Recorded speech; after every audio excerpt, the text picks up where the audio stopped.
Hello everyone. तो यार क्या कर रहे थे? होल्ड करो यार, अब एक सेकेंड। इंडियन फॉरेन पॉलिसी चल रही थी और बीच में हमने अलग ही चीज़ चल करने लग गए, मिडल ईस्ट।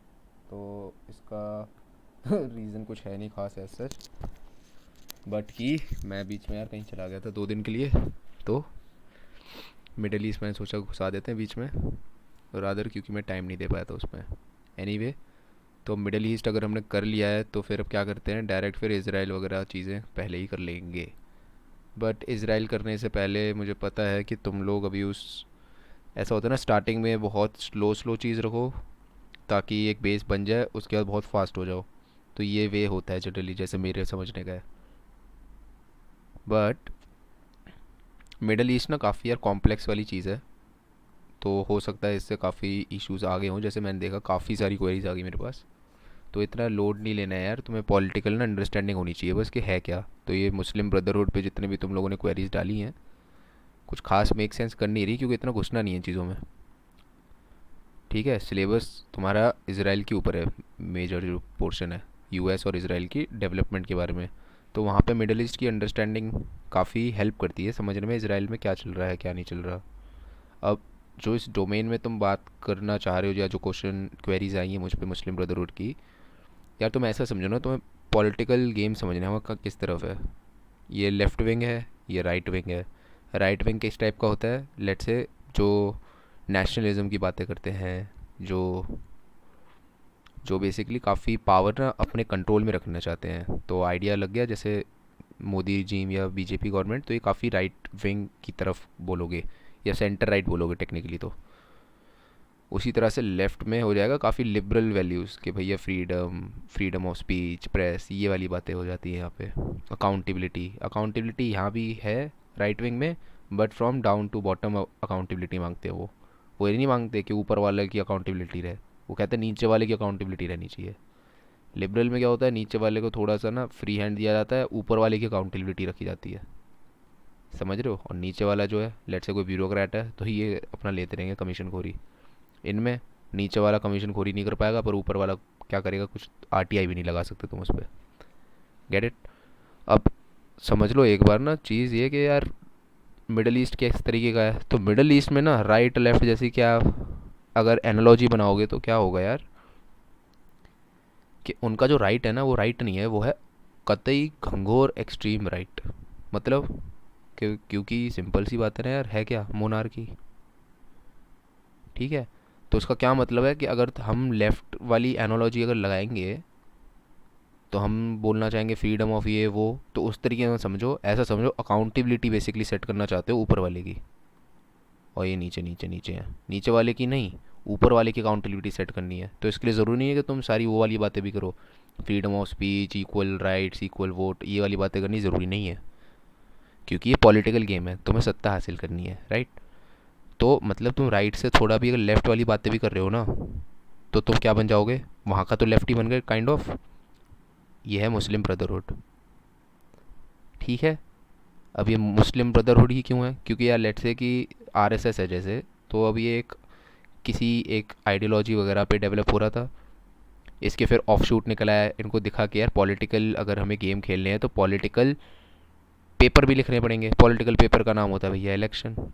अब क्योंकि तुम अब समझो ना, क्या एक स्कूल जो रजिस्टर्ड है as a school, as a trust, as a trust register है, ऐसी चीज़ें होती है ना कि प्राइवेट लिमिटेड रजिस्टर कर लो या फिर एलएलपी रजिस्टर कर लो, कितनी चीज़ें कर सकते हो। So as a trust registered है स्कूल, तो क्या school can also become a bank?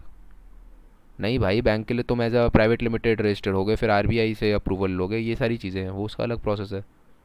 उसी तरह से अगर आरएसएस है तो वो भैया पार्टी थोड़ी, इलेक्शन थोड़ी लड़ने लग जाएगी। So there will be offshoots, जो लेट से कि कुछ लोग इसमें से वही आइडियोलॉजीज के साथ अपना एक बना लेंगे चीज़, जो फेवर हमेशा लेट्स से कि देर will be always good relation. इसका ये मतलब नहीं है उसको फंड करता है उसको फंड करता है, does not matter. But point is जो आइडियोलॉजी है वो वाली चीज़ ले गए इधर। ये हो गया तुम्हारा लेट से बीजेपी। टाइम लगाना, फिर तुमने न्यू स्टार्टअप बनाया हुई है बीजेपी, तो इसमें टाइम लगेगा इसको बिल्ड डाउन करने में। अपना सब्सक्राइबर बेस बढ़ा रहे हो तुम, धीरे धीरे अपनी रीच बढ़ा रहे हो, और वन डे, क्योंकि you have belief in your ideology and your quality of जो भी तुम गवर्नेंस देना चाहते हो, so one day you will rise. Which day? When the circumstances जो हैं आसपास की वो काफ़ी ज़्यादा फेवरेबल हो जाए तुम्हारे राइज के लिए। अब ऐसा तो नहीं है कि अनोखी चीज़ है ये फेवर, ये कंडीशंस वैसे बादल थोड़ी हैं कि एक जगह आ गए दूसरी जगह पहाड़ से रुक गए। ऐसा ही होता है मोस्टली, बट ये एक वैसी चीज़ है न्यू और ओल्ड के बीच में ना टसल चलेगी हमेशा। न्यू से बोर हो जाओगे फिर ओल्ड चीज़ मांगना चाहोगे, ओल्ड से बोर हो जाओगे न्यू से न्यू पे आ जाओगे। ठीक है ना। तो उसी तरह से ये 2011-12 वाली बातें हैं ये, क्योंकि 2000 लेट से 8 में तुम्हारा ना ये फाइनेंशियल सिस्टम पूरा कोलैप्स हो गया। कौन सा फाइनेंशियल सिस्टम? जो भी वर्ल्ड वॉर 2 के बाद तुम्हारा यूनाइटेड स्टेट्स ऑफ अमेरिका ने बना के दिया था वेस्टर्न हेजमनी को बिल्डअप करने के लिए, जो भी कह लो, यूएसएसआर को टकराव रखने के लिए, जो भी कह लो, जो तुम्हारे ब्रेटन वुड्स इंस्टीट्यूशन है, ये सारी की सारी चीज़ें वर्क कर रही हैं पर स्टेबिलिटी रख नहीं पा रहे। वर्ल्ड वॉर के बाद तुम्हारा ये ग्रेट डिप्रेशन वगैरह ना हो, इसके लिए तो तुम चाहते थे कि अच्छे से कंट्रोल में रखो पूरी चीज़, पर हुआ नहीं, सब गिर गया। मार्केट तहस नहस हो गए। टैक्स डॉलर से क्या हुआ, तुम्हें बैंक्स को वापस निकालना पड़ा कर्जों से। बैंक में किसके पैसे थे? भैया सिटीज़न के। टैक्स के पैसे किसके होते हैं? जी सिटीज़न के। तो नुकसान किसने किया? कुछ सीईओज़ के डिसीजन ने। तो पर निकालने वाले ये लोग बेवकूफ़ी काम कर रहे हैं, और इन्हीं को निकालने के लिए तुम नॉर्मल लोगों का ही 2 बार पैसा ले गए। This does not make sense. इसलिए जो लेट्स से कि जो भी कॉन्फिडेंस या ये सारी चीज़ें थी इन इंस्टीट्यूशंस में, ये धीरे धीरे अब जाने लग गया। और जब ऐसी चीज़ें हो रही हैं और ये फेवरेबल कंडीशन बन रही हैं, ऐसा पहले कब हुआ था? वर्ल्ड वॉर 1 के बाद भी ऐसा ही कुछ हुआ था almost almost. Rise of fascism start हुआ था जब जर्मनी में, इटली में। ठीक है। तो उसी काइंड ऑफ बातों में तुम समझ लो बीजेपी वाली चीज़ों को। पर ये ऐसा आइसोलेटेड चीज़ नहीं है ना कि इंडिया में ही हो रहा है, हर जगह हो रहा था, हर जगह हुआ है। रिपब्लिकन पार्टी, डोनाल्ड ट्रंप, तुम्हारा एडोगन ब्राज़ील में, इसराइल में नेतन्याहू। ठीक है, श्रीलंका में वापस आ गए अब। चलो ठीक है। मालदीव्स के अंदर ही बिल्कुल कतई अजीब चला गया था, अब तो नॉर्मल वाला आदमी आ गया। बट मालदीव से हमारे रिलेशन काफ़ी बेकार हो गए थे, क्योंकि कतई राइट वाले काइंड ऑफ आदमी आ गया था और फेवरिंग चाइना वाला आदमी था वो। ठीक है। तो इस तरीके से इस एम्बिट में समझोगे तो समझोगे कि भाई लेट्स से कि मुस्लिम ब्रदरहुड वाली जो चीज़ है ना, वो एग्जिस्ट तो कर रही है, और ये चाहती क्या है बेसिकली कि भैया शारिया लॉ लाएंगे।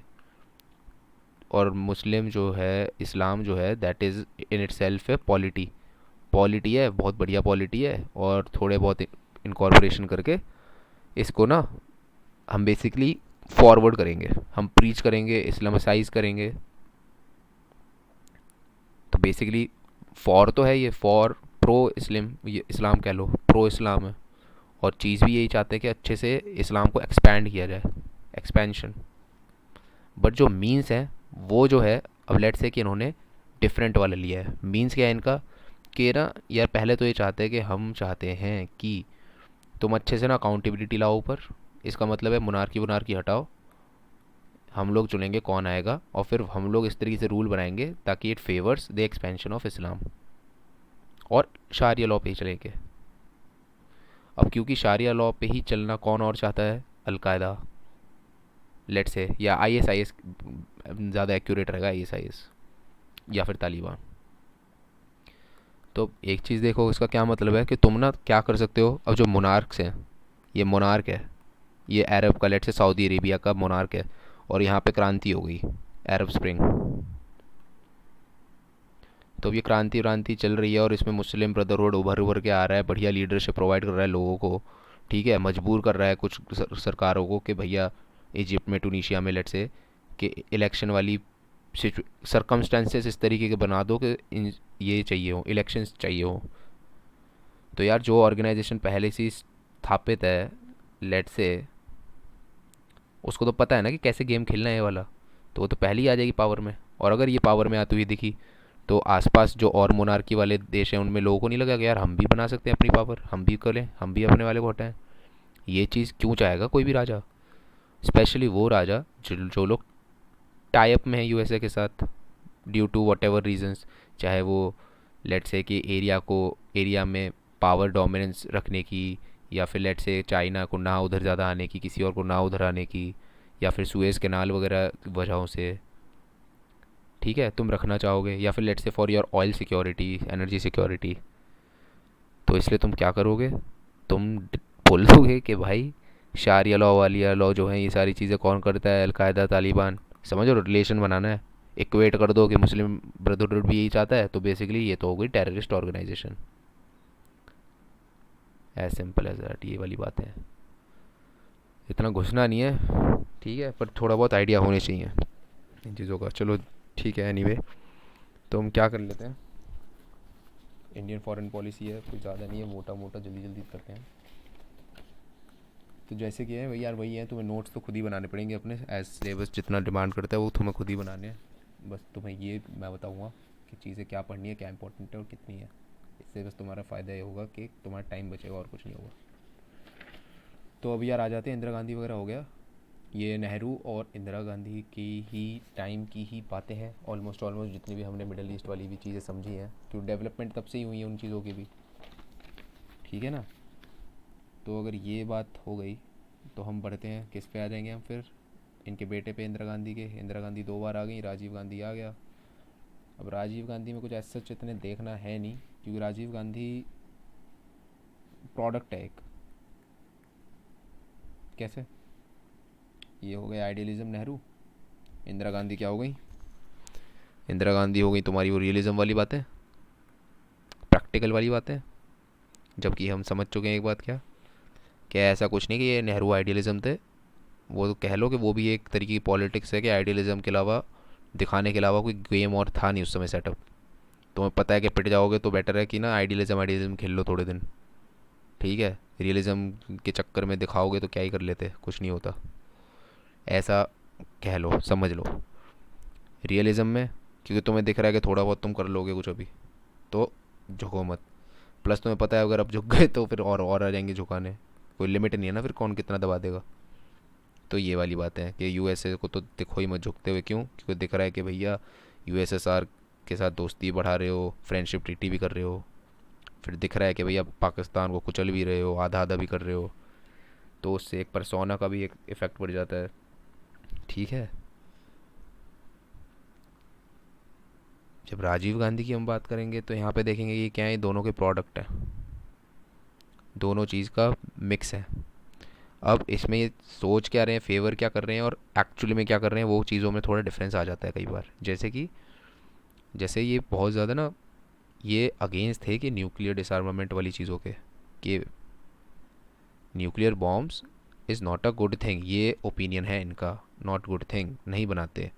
इंदिरा गांधी जी ने क्या करा, टेस्टिंग करवा दी, बट कहाँ पे रोक दी, कहाँ पे रोक दी, जैसे नॉर्थ कोरिया करता है आज चीज़ें, वो क्या करता है, टेस्टिंग करता है, पर वो उसे पता है कहाँ पे रुक जाना है, क्यों, क्योंकि उसको तंग करना है यूएसए को बस, ताकि यूएसए अपना ज़्यादा तंग ना करने लग जाए इसको। तो ये क्या करेगा, एक मिसाइल डाल के डाल देगा, कहाँ पे, साउथ कोरिया के पानियों में। इससे फिर साउथ कोरिया डर लग जाएगा, साउथ कोरिया जाएगा यूएस पे, यूएस को बोलेगा देख भाई क्या कर रहे हैं नॉर्थ कोरिया, फिर यूएसए इसको कुछ देगा, कुछ सपोर्ट देगा या कुछ बकवास करेगा, या फिर आ जाएगा यहाँ पर मिलने, जिससे नॉर्थ कोरिया की थोड़ी इज्जत विज्जत बढ़ जाती है, थोड़ा इसका किम जोंग जून का थोड़ा वो प्रभाव बढ़ जाता है अपने लोगों पे, कि देखो ट्रम्प मेरे बारे में ही बात करते रहते, कुछ काम ही नहीं है उन पर। ऑब्वियस सी बात है, वहाँ न्यूज़ चैनल नहीं होंगे तो वो वाली बातें मत करो, बट वही है कि वो एक दो चीज़ें तो इतनी दिखाएंगे ही ना, फ़ोटो वोटो ट्रम्प के साथ, ये सब, ठीक है। ये तरीके हैं अपने इंटरनल पॉलिटिक्स में कि कैसे तुम इन्फ्लुएंस करना चाह रहे हो अपने पीपल को, by showing them something else, जो कि हो कुछ और रहो। उसी तरह से इंदिरा गांधी को भी दिखाना था अपने पीपल पे कि देखो we are putting up a strong, और मोटा सा वो नहीं बोलते, बाहुबल नेचर दिखाना है, तो हम तो यूएसए को भी तंग बोल देंगे कि भाई ले ले अपना खाना, कर लेंगे, हम उगा लेंगे। टेस्टिंग करके भी तुम क्या प्रूव करना चाह रहे हो, यही प्रूव करना चाह रहे हो जो बेसिकली, कि देखो भाई हम बहुत कूल लोग हैं हम, और वो तो वो खुद रुके हुए हैं अपने एथिकल वैल्यूज़ की वजह से, नहीं तो और कुछ नहीं है जो हमें रोक रहा है।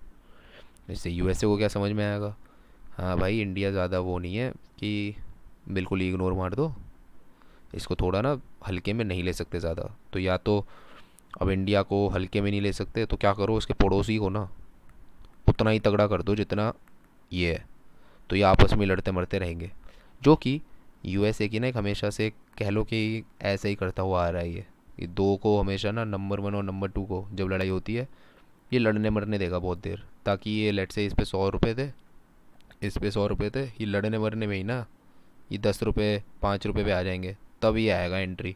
और तब जो भी कमज़ोर वाला होगा ना, जो भी कमज़ोर वाला होगा ये उसको सपोर्ट कर देगा। ख़त्म बात। कमज़ोर वाले को सपोर्ट करने का मतलब सोचो, पता है ना ये पूरा ही डिपेंडेंट हो जाएगा। स्ट्रॉन्ग वाले को सपोर्ट करने का मतलब नहीं है। स्ट्रॉन्ग वाला जो है उसको हरा के ना एक और लेजिटिमेसी मिलेगी क्योंकि इसके मन में तो ये बाहुबली है अब 10 रुपये के साथ। तुमने इसको सपोर्ट कर दिया, 10 वाला हरा दिया, तो इसके मन में तो ये हो गया ना यूएसए पता नहीं कितना ही ताकतवर है, पता नहीं क्या करवा सकता है सपोर्ट देके।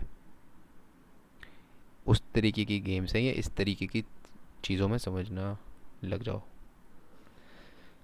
ठीक है। तो फिर से अब राजीव गांधी पे ही, तो क्या बात हो गई हमारी आइडियलिज्म रियलिज्म के एक थोड़ी मिडिल वाली चीज़ है। इंदिरा गांधी जी का हमने देख लिया, ये नॉर्थ कोरिया वाली चीज़ें करती थी। मतलब ऐसा नहीं कि प्रॉपर साउथ कोरिया को मार ही डाला अटैक करके, बट थोड़ा थोड़ा छेड़ते रहो ताकि तुम ना तंग करके अपने काम निकलवाते रहो या फिर उसे रोकते रहो। कई बार ये फेवर में वर्क करेगा, कई बार नहीं करेगा। क्यों ऐसा होता है ना, यूएसए भी बेवकूफ़ थोड़ी है कि आके बेमतलब के नॉर्थ कोरिया को पूरा कुचल डाले। उसमें उसका कितना पैसा लगेगा, एनर्जी लगेगी, व्यर्थ होगा, ठीक है। तो बेटर क्या सोचेगा वो कि साउथ कोरिया को ही खुश कर देता हूँ, इसको 5 मिलियन दे के नॉर्थ कोरिया को, या फिर थोड़ी सी छूट दे दी किसी बात पे, ठीक है। जैसे अब ईरान भी तुम ले लो, तो ईरान है अगर वो अटैक वटैक डालता रहता है सऊदी अरेबिया पे, तो सऊदी अरेबिया यूएसए से हेल्प मांगेगा। अब यूएसए क्या है, वो क्या ही कर सकता है, क्या बोलेगा, व्यापार का रिलेशन है इनका। तो इसको तो मज़े ही आएंगे ना अगर ईरान डराता रहे सऊदी अरेबिया को, क्यों फिर सऊदी अरेबिया बार बार आता रहेगा और यूएसए पे और डिपेंडेंसी बनाता रहेगा, और यूएसए बोलेगा मेरे से और माल खरीद, मेरा ये ले, 10 मिसाइल ले ले मेरी, 1000 ये डिफेंस ले ले तू मेरा, ठीक है। लेट से डिफेंस मिसाइल हो गई, कुछ भी हो गया, 10 तरह की इस पर प्रोडक्ट नहीं बेचता रहेगा जब तक ये डरता रहेगा। गुड गुड ही तो है हो रहा है इसके लिए, बुरा क्या हो रहा है, nothing. But at the same time इसको ये भी मेक श्योर करना है कि ईरान जब तक डरा रहा है, ठीक है, ऐसा ना हो ये मरी मार ही डाले इसको। तो फिर क्योंकि सबसे बड़ा क्या होगा, बेइज्जती किसकी हो जाएगी, यूएसए की। क्यों, फिर तो क्योंकि लेट से कि और भी जो लोग हैं जो इससे वो वाली चीज़ें लेते हैं, उनका तो कॉन्फिडेंस ही चला जाएगा ना उस प्रोडक्ट पे। Get it. तो इस तरीके से समझने वाली चीज़ें। तो यार राजीव गांधी में ज़्यादा पॉइंट्स इतने हैं नहीं है सच, बट कुछ इंपॉर्टेंट जो पॉइंट्स हैं वो तुम्हें ये समझने हैं कि इन्होंने, ये तो यार देखो आज तक चलता आएगा, नाम बदल जाएगा फ़िलहाल मोदी वाले टाइम पे, स्ट्रेटेजिक ऑटोनॉमी हो जाएगा, बट गांधी फैमिली में तो कांग्रेस के टाइम पे तो मनमोहन तक नॉन अलाइनमेंट। तो ये नॉन अलाइनमेंट को क्या करेंगे ना, एक नया टच दे देंगे बस, एक ये चीज़ तो मेरा समझ नहीं है। कंटेम्प्रेरी मतलब नया वाला, आज के हिसाब से कंटेम्प्रेरी टच। उसके बाद इंदिरा गांधी ने अब अच्छे से यूएसए से पंगे वंगे ले लिए, तो इसका मतलब है कि तुम्हारे जो डिप्लोमेटिक डायलॉग है दोनों के बीच में वो कम पे कम हुआ जा रहा होगा। तो राजीव गांधी क्या करेंगे, एक अच्छी चीज़ कि भाई ये ना डिप्लोमेटिक एफर्ट जितने भी है ना यूएसए के साथ वो वापस से स्टार्ट करवाएंगे। और इसका एक रीज़न भी होगा। रीज़न क्या होगा कि इंदिरा गांधी ने अपना न्यूक्लियर टेस्ट कंडक्ट कर लिया लेट से, ठीक है, विस्फोट कर लिया, परमाणु हथियार नहीं बनाया, रुक गए वहाँ पे कि हम वेपन नहीं बनाने वाले, फॉर सिविल पर्पसेस हमने अपना कंडक्ट कर लिया, मतलब हम बना रहे हैं लेट से न्यूक्लियर के, बिजली के प्लांट्स या जो भी ऐसे करके समझ लो ये। बट हम ये भी तो समझो कौन है, हम है इंडिया। इंडिया मतलब एक ऐसा देश जिसका जन्म के टाइम पे ही एक दुश्मन का भी जन्म हुआ है बेमतलब का, पाकिस्तान। और अगर तुम एक नया लेट से नया एक तुम खिलौना लेके आ रहे हो मार्केट में अपने लिए, तो पाकिस्तान भी तो वही खिलौना लाना चाहेगा अपने पास, क्योंकि ये तो होड़ में लगा पड़ा है ना, हम तेरे बराबर हम तेरे बराबर। इसका मतलब क्या होगा कि राजीव गांधी की सबसे पहली इशू जो होगी वो होगी कि इसको ना यूएसए से वापस इंगेजमेंट करनी पड़ेगी, ताकि ये यूएसए को बार बार बोल के कि देख भाई सुन यूएसए, तुम तो ये चाहते हो ना न्यूक्लियर व्यूक्लियर की प्रोलिफरेशन ना हो, बट भाई देख हमने बनाया है ये करा है, तो पाकिस्तान तो पूरा ही बना के रहेगा, पूरा ही बना के रहेगा।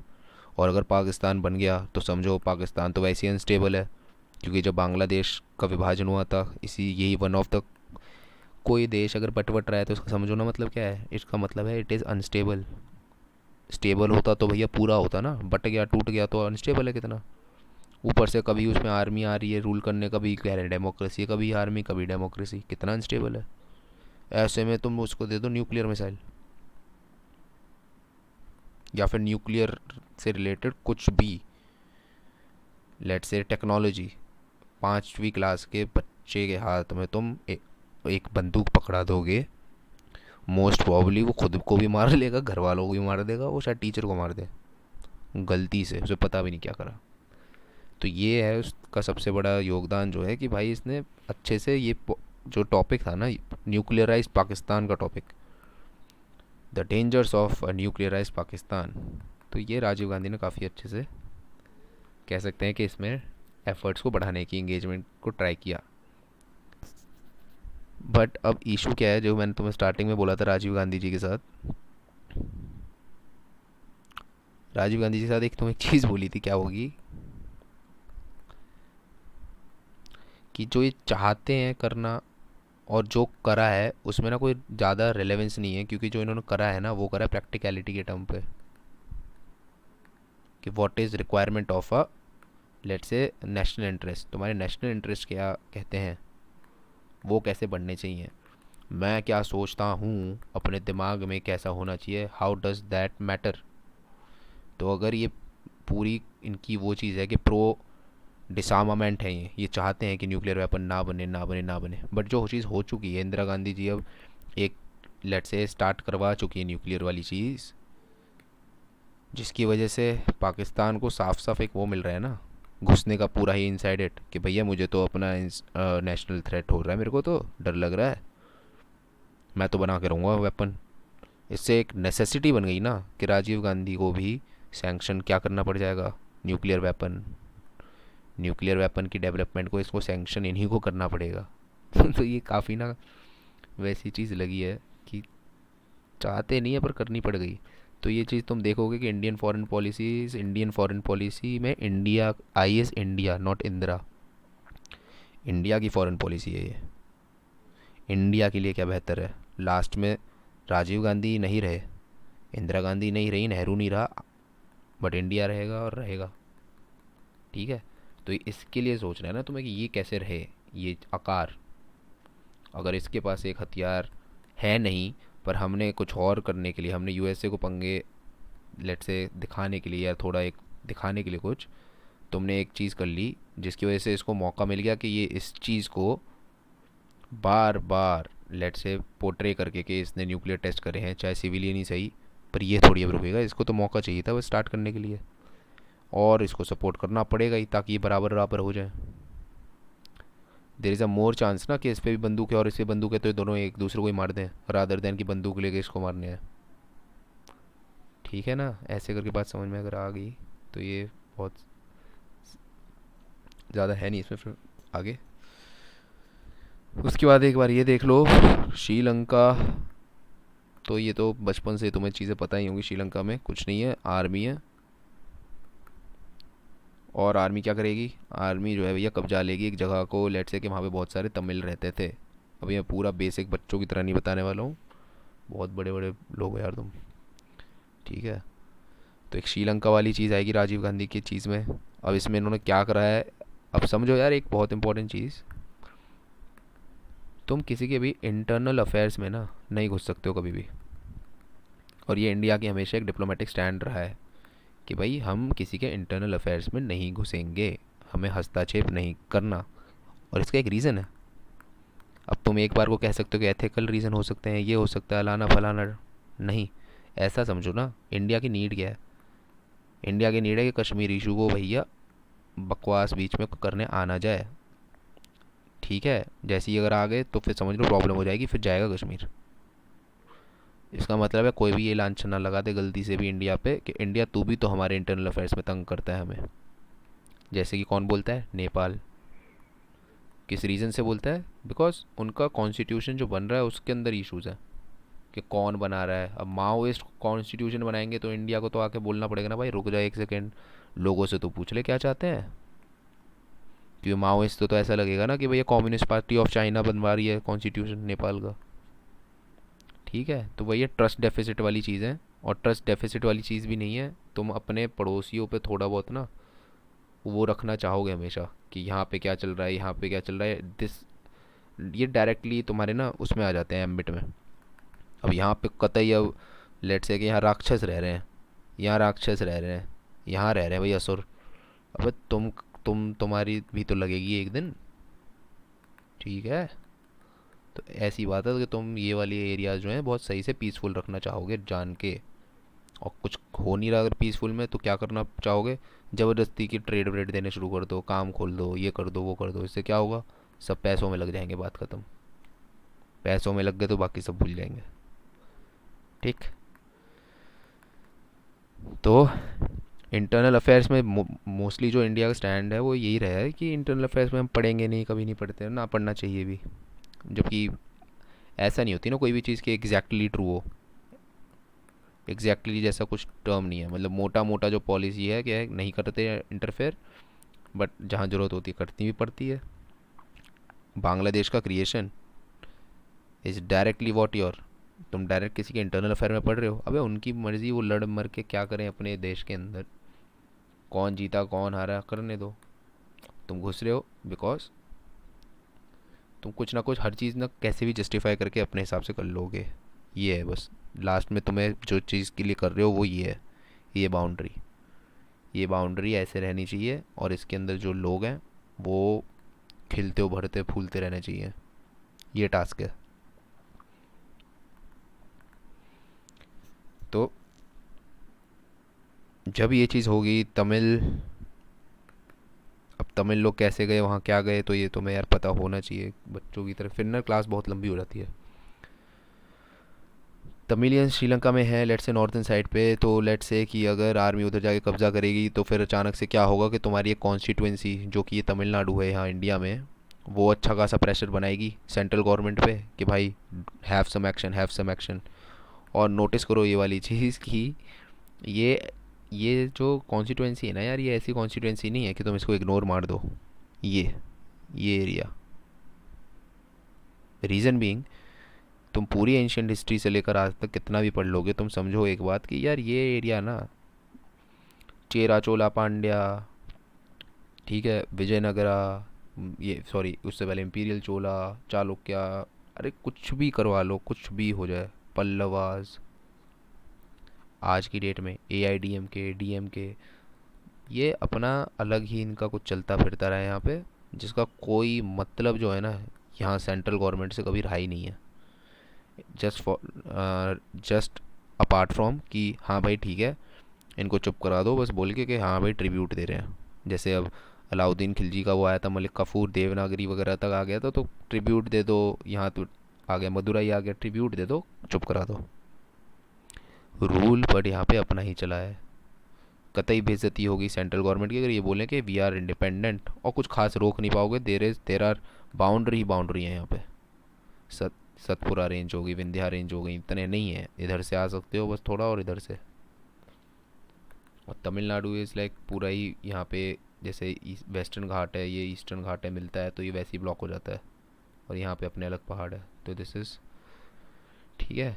जोग्राफी काफ़ी रोल प्ले करती है कि तुम किसकी सुन रहे हो किसकी नहीं सुन रहे हो। तुम्हें पता है कुछ उखाड़ खास हम पाएंगे नहीं इस जगह का, तो बेटर है। बेटर भी नहीं है, एक तो तुम ज़्यादा अंदर इन्फिल्ट्रेट भी नहीं कर सकते हो इसको। सेकंड जो है, ये भी तो बाहर नहीं आ सकते ना, ये वाली चीज़ है, समझ के देखो।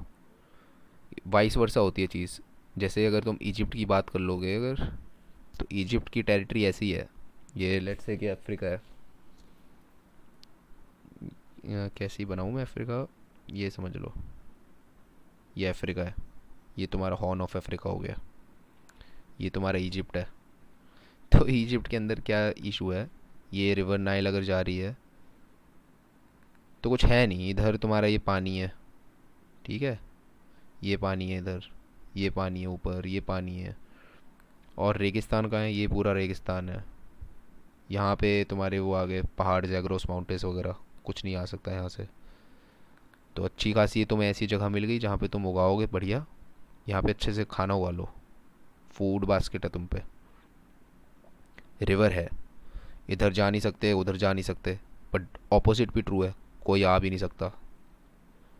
तो उसका क्या मतलब है कि एक बहुत बड़ा बैरियर है। अब मतलब क्या है कि या तो बैरियर तुम तोड़ो या कोई और तोड़ेगा। अगर तुम तोड़ोगे तो यू आर द, क्या बोलते हैं उसको, पायनियर। पायनियर बोल लो या फिर वो बोल लो यार, सेलर टाइप के लोग जो डिस्कवरर हैं। बट अगर किसी और ने तोड़ दी और वो तोड़ के आ गया, तो इसका मतलब ये भी तो है कि उस पर एडवांस टेक्नोलॉजी है तुमसे ज़्यादा है। और अगर एडवांस टेक्नोलॉजी वाला बैरियर तोड़ के तुम पे आ गया, तो इसका मतलब है कि वो तुम पे राज करेगा। ठीक है। तो जो इसकी जो इजिप्ट की जो जोग्राफी है, दैट वाज डेस्टिन्ड कि वो उसे फंसा के रखे। और फंस के रहने वाले लोग क्या बन जाएंगे इवेंचुअली, ऐसा कुछ है नहीं कि बन जाएंगे, बट ठीक है, मतलब ये हिस्ट्री की वो है थोड़ी, कहते हैं ना, सीखें। इंडिया, हम नहीं जाएंगे जी बाहर, हम कहीं पे नहीं जाएंगे, ना हमें कॉलोनाइज करना, ना कुछ करना, ना कुछ करने, और बना लिया हाँ यहीं रहेंगे, अब आपस में लड़ते मरते रहेंगे। तो इसका मतलब है कि जैसे ही जो भी आदमी तुम तक पहुंचेगा ना, इसका मतलब उसने एक टेक्नोलॉजी बैरियर पार करा है समुंदर का, और वो आ गया तो वो राज ही करने वाला है तुम पे। S cool. ठीक है। अब काइंड ऑफ अगर तुम सोच सकते हो कि यहाँ से पर आदमी यूएसए भी तो जा सकता है, it's a good thing, but समझो ना, ये तो उस पर भी बोल सकते हो तुम कि इजिप्ट का आदमी जो है, इवन दो स्लेव, वो भी तो यूएस जा रहा था या ब्रिटेन जा रहा था उस टाइम के लिए। उस टाइम पे ब्रिटेन वॉज यूएस या फ्रांस, दोनों, as in the super power of the world. तो समझो ना, तुम ऐसे नहीं जा रहे थे ना कि अपनी मर्जी से जा रहे हो कुछ फ़न करने, तुम जा रहे हो काम ढूंढने एज अ स्लेव। सेम चीज़ with India, people migrate to US, Canada, Europe. ठीक है। फॉर वर्क पर्पसेस, नॉट कि वहाँ पे ये कर देंगे और फिर इंडिया, समझ रहे हो। तो एक ये चीज़ हो गई। तो समझो तुम्हारी अगर पॉलिसी है कि तुम इंटरनल अफेयर में नहीं पढ़ने वाले हो, और तमिलनाडु तुम्हें अच्छे से तंग करके बोलने वाला है सेंट्रल गवर्नमेंट को, तो you cannot afford to, let's say, deny the Tamil sympathy जो भी होगी उनकी। सिंपथी होगी ना कि हमारे लोग हैं श्रीलंका में फंसे हुए हैं बेचारे, फैमिलीज़ हैं उनकी। अब यहाँ से आदमी ऐसे ही सोचता है कि अगले वाला ज़्यादा दुखी है। ठीक है। तो करना पड़ेगा तुम्हें कोई एक्शन, तो क्या करोगे तुम सबसे पहले तो भाई उनकी टेरिटरी में घुस घुस के उन पर खाना डालोगे, कैसे, हवाई जहाज़ से एयर ड्रॉप कर रहे हो तुम सप्लाईज़ को। इसका मतलब है तुम किसी की टेरिटरी में घुस के सामान डाल रहे हो, इसका मतलब है कि क्यों डाल रहे हो यार। अगर लेट से अगर मोदी बोले कि भाई सब लोग लॉकडाउन में चले जाओ और ये नहीं होगा वो नहीं होगा, पर अचानक से उस लॉकडाउन के बीच में डोनाल्ड ट्रंप आ जाए एक जगह इंडिया में स्टेडियम में और बोले कि सब लोग आ जाओ यहाँ पे असेंबल होने, तो ये एक काइंड ऑफ वो नहीं हो गया कि एक तो तू आ गया अंदर, ऊपर से फिर तू भीड़ इकट्ठा कर रहा है बेमतलब कि, जब मना किया मैंने। जो भी डिसीजन है, जो भी स्टेट पावर है, चाहे whether be it army, whether be it elected government, और चाहे वो राइट करे या रॉन्ग करे एथिकली, पॉइंट इज़ कि अगर देर इज़ अ रूल तो वो फॉलो करना पड़ेगा, otherwise there is a complete, तुम कह सकते हो कि भाई तुमने बात नहीं मानी। उसी तरह से अगर उनकी आर्मी ने ब्लॉक कर दिया है श्रीलंका में कि भैया ये तमिलियन वाला एरिया हम कब्जा रख रहे हैं अच्छे से और इनको कुछ नहीं करने देंगे, उनको तंग करने की कोशिश भी हो रही है, उनकी मर्ज़ी। अब अगर वहाँ पे तुम जाओगे और एयर ड्रॉप कर दोगे इंपॉर्टेंट सप्लाईज, तो इसको आर्मी या जो भी स्टेट पावर है वो कैसे समझेगी कि यार ये इंडिया ना ज़्यादा हीरो नहीं बन रहा, मतलब कि मेरी चीज़ में इंटरफेयर कर रहे हैं आके, मेरा पूरा वो हटा दिया। ठीक है। इस चीज़ पे अच्छे खासी ये बिठाएंगे बैठक वगैरह। और तमिलियंस के कॉज के लिए, तमिलियन जो होंगे वहाँ के, जब भी कोई प्रोटेस्ट होगा तो उनका ना हमेशा दो तरह की चीज़ें निकल के आएंगी किसी भी जगह पे। लेट से कश्मीर है, तो कश्मीर के अंदर भी तुम क्या ही करोगे, कुछ भी बात होगी, दो तरह की चीज़ आएंगी। एक होगी जो बोलेगी मैं कॉन्स्टिट्यूशन के साथ अंदर रह के अंदर से चीज़ बदलूंगा, एक होंगे जो बोलेंगे हम सब तोड़ देंगे। दो ही तरह होते हैं और कोई नहीं होता। इंडिया कैसे बना था, यही तो है। एक है जो बोलेंगे कि भैया हम अंदर रह के अंदर से कॉन्स्टिट्यूशन में बदलाव ला ला के चीज़ें बढ़िया कर देंगे। तो बेसिकली ये बात करते हैं जो है अभी व्यवस्था, उसमें ही पावर जुगाड़ के उसको अंदर से सुधार देंगे। और एक है कि हम पहले सब जो भी व्यवस्था है उसको पूरी तोड़ देंगे और छीन लेंगे चीज़ को और नई बनाएंगे अपने हिसाब से। उसी तरह से श्रीलंकन तमिलियंस में कुछ होंगे जो भैया पॉलिटिकल पार्टीज बना के कर रहे होंगे कि हम बनाएंगे, खड़े होंगे, ये करेंगे, वो करेंगे। And then there were some rebellion group. ठीक है, ये तुम्हारी होगी एलटीटी। धमाके धूमके करेगी तो ऑब्वियस सी बात है इनको शांत कराना पड़ेगा। कैसे कराओगे भाई? इन्हें बोलो कि करते हैं कुछ करते हैं बढ़िया, तुम सरेंडर कर दो। ये चीज़ किसने कराई? राजीव गांधी ने कराई। अब इसका क्या मतलब है? तुम बात सबसे थोड़ी कर रहे हो, टॉप लीडरशिप से कर रहे हो। और जब तुम टॉप लीडरशिप से बात कर रहे हो इसका मतलब है कि जो बॉटम रैंकर होते हैं ना ऐसी चीज़ों में, वो हमेशा ना झल्ले लोग होते हैं। झल्ले लोग ऐसे कम दिमाग के बेवकूफ़ पागल, दे आर जस्ट बॉडीज़। ठीक है, इसमें नो ऑफेंस वाली बात नहीं है। लेट्स से कि गांधी जी का भी एग्जांपल लोगे, जो भी चीज़ उन्होंने करी नहीं करी उनमें वो समझ और दिमाग है ना, उनको पता है उन्होंने क्या किया। झल्ली रैंक के जो लोग होंगे आके गोली मार देंगे। किसी एक टॉपिक पे बुरा लग गया जी इनको ज़्यादा, कभी इनकी दिमाग उतनी बढ़ेगी नहीं कि समझ पाए कितना बड़ा गेम खेल रहे थे। उसी तरह से एलटीटी में जयवर्धन के साथ राजीव गांधी की होगी डील। ये लोग अपना साइन करेंगे जिस चीज़ को फेमसली बोला जाता है श्रीलंकन अकॉर्ड। क्या क्या पॉइंट्स होंगे श्रीलंकन अकॉर्ड के अंदर? श्रीलंकन अकॉर्ड में सीधी बात होगी कि यार पहली बात तो यार LTT-2 कर दे सरेंडर। दूसरी चीज़ क्या होगी कि भाई जो श्रीलंका तू जो गवर्नमेंट बनाता है ना अपनी, उसमें ना यार तमिलियंस जो लोग हैं ये बेवकूफ़ लोग नहीं है, इंसान है, यहीं रहने वाले हैं, यहीं के हैं।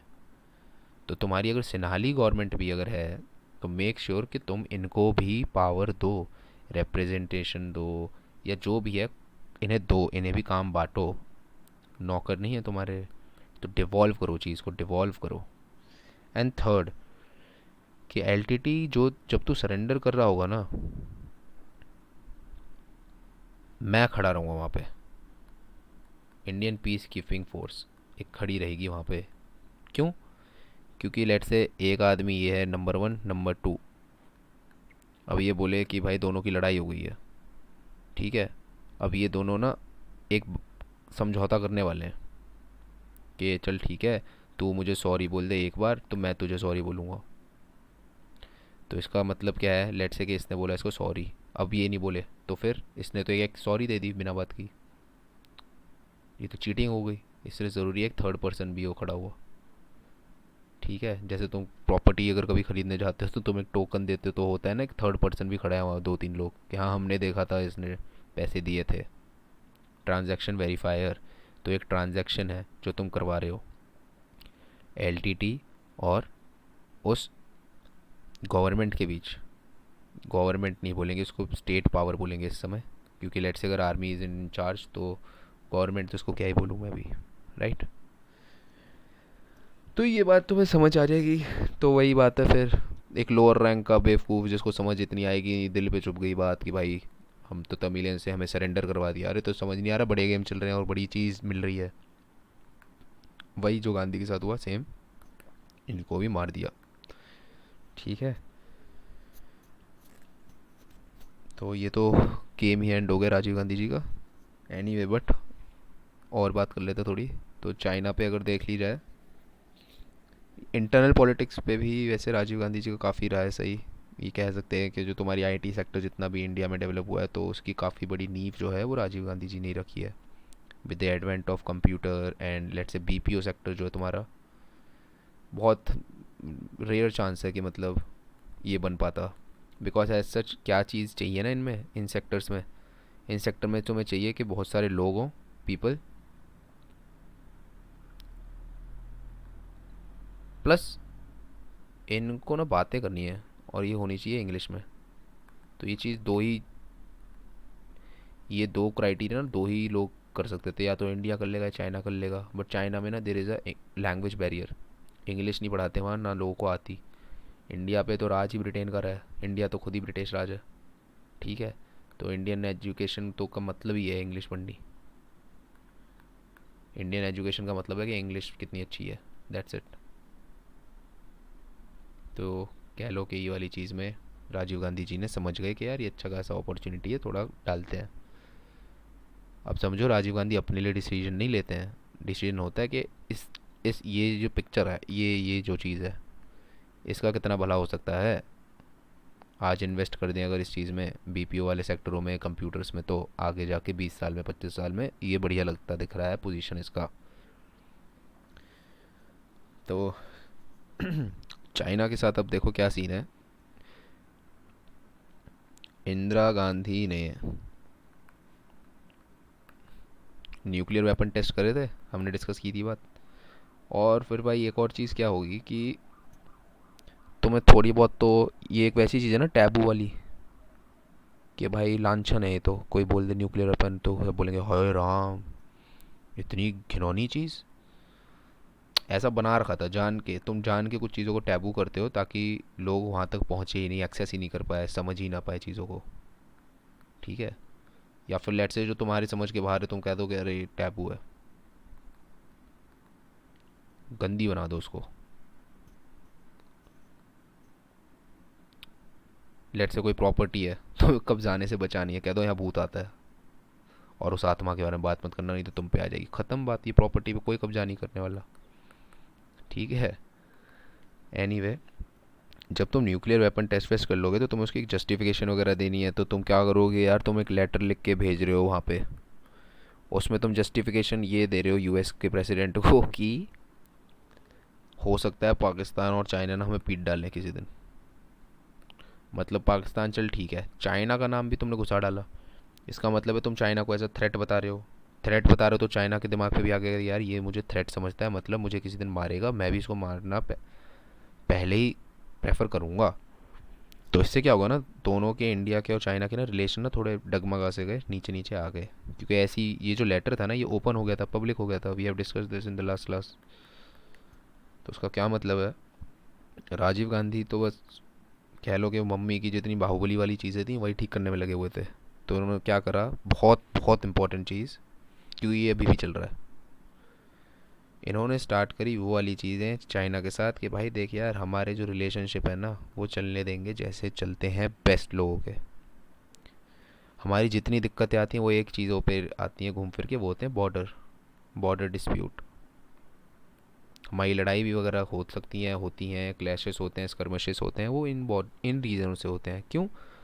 क्योंकि इशू इज़ कि भाई बॉर्डर जो है ना ये हमारे बने पड़े पहाड़ों में यूं यूं यूं करके। अब किसी ने नापे हैं क्या पहाड़? भाई पहाड़ बहुत पथरीले इलाके होते हैं, यहाँ पे तुम नहीं नाप सकते हो चीज़ें। अमर या अमरनाथ वगैरह ये तो मंदिर है, कितने हज़ारों साल से हैं। यहाँ पे आज तक तुम एक रोड नहीं बना पाए हो प्रॉपर जो जा पाए 12 महीने। और ये तब है जब ये हमेशा से पता है कि यार ये कितने हज़ारों साल से है। तो सोचो बाकी जगह जहाँ पे कुछ ज़रूरत भी नहीं है जाने की, तो वहाँ पे तो कोई कभी गया भी नहीं है टेक्निकली।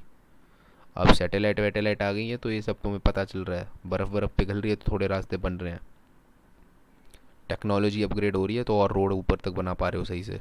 और जब जा रहे हो तो तुम्हें पता चल रहा है वहाँ कुछ और ही हो रखा है। तो ये दिक्कतें हो रही हैं। ठीक है। अब तुम मीटर बाय मीटर के हिसाब लगाने लग गए हो ये दिक्कत है कि तुम्हारे स्केल्स अच्छे हो गए। तो राजीव गांधी जी ने क्या चीज़ कर दी, सिंपल बात कि भाई देखो यार चाइना ये बॉर्डर वाली चीज़ है ना बढ़नी वाली है, क्योंकि ये सीन है, अभी टेक बढ़ेगा, सब बढ़ेगा, सैटेलाइट बढ़ेगी, पिक्चर फोटोग्राफी बढ़ेगी, ये चलता रहेगा। बट इसका ये मतलब नहीं बाकी सब नहीं चलेगा, बाकी सब भी चलते रहने दो साथ साथ पैरेलली। और जैसे कि कहा चाइना भी तो नेबर में ही आ गया, तो बेस्ट चीज़ जो तुम कर सकते हो नेबरों के साथ वो क्या कर सकते हो, उन्हें ट्रेड में लगा दो, सब पैसों के बारे में सोचेंगे, सब भूल जाएंगे। उसी तरह से चाइना में अब ये काफ़ी इंपॉर्टेंट आदमी है, क्योंकि इनकी, तुम अगर कभी चाहोगे तो आर्टिकल वगैरह सर्च करना। तो जैसे अभी शी जिनपिंग ने जैसे अपनी चीज़ निकाली है ना, let's say the ideology of Xi Jinping या फिर द शी जिनपिंग थॉट, तो ये इन्होंने कॉन्स्टिट्यूशन में भी ऐड करवा रखा है अपना, चाइनीज़ कॉन्स्टिट्यूशन में। उसी तरह से डैंग जियोपिंग ने भी यही चीज़ करी थी। ठीक है। तो तुम कह लो माओ जेडोंग के बाद डैंग जियोपिंग और उसके बाद सीधा शी, नंबर 2, नंबर 3, और पहले सबसे पहले माओ जेडोंग। बीच में और आया है कोई नहीं आया ऐसा मतलब नहीं है, इंपॉर्टेंट ये वाले ही हैं बस, क्योंकि इन्होंने चीज़ें चेंज कर डाली हैं। डेंग जियोपिंग ने फोकस डाला कि हाँ यार इकोनॉमिक अपना इंडिया के साथ बढ़ाते हैं करते हैं, और एग्री करे राजीव गांधी के साथ इन लॉजिकों पे कि बॉर्डर इशू और जो भी बाकी सारी चीज़ें उनको सेपरेट रखेंगे। इन्हीं ने अपने ये सारी चीज़ें स्टार्ट कराई चाइना के अंदर कि थोड़ा लिबरलाइज करते हैं, थोड़े इकोनॉमिक जोन्स वगैरह बनाते हैं चाइना के बॉर्डरों पे कि हाँ टैक्स फ्री वगैरह ये वाली चीज़ें रखेंगे। जोन्स बनाए तगड़े तगड़े, जिसको आज इंडिया कॉपी करना चाह रहा है कि एक ईस्टर्न कोस्ट पे बनाएंगे एक वेस्टर्न कोस्ट पे। क्या चीज़? इसी तरह की इकोनॉमिक जोन कि बाहर की कंपनियाँ आए चीज़ें बनाएं, टैक्स फ्री वैक्स फ्री रखेंगे कुछ दिन, छापेंगे फिर उनकी टेक्नोलॉजी कुछ दिन बाद।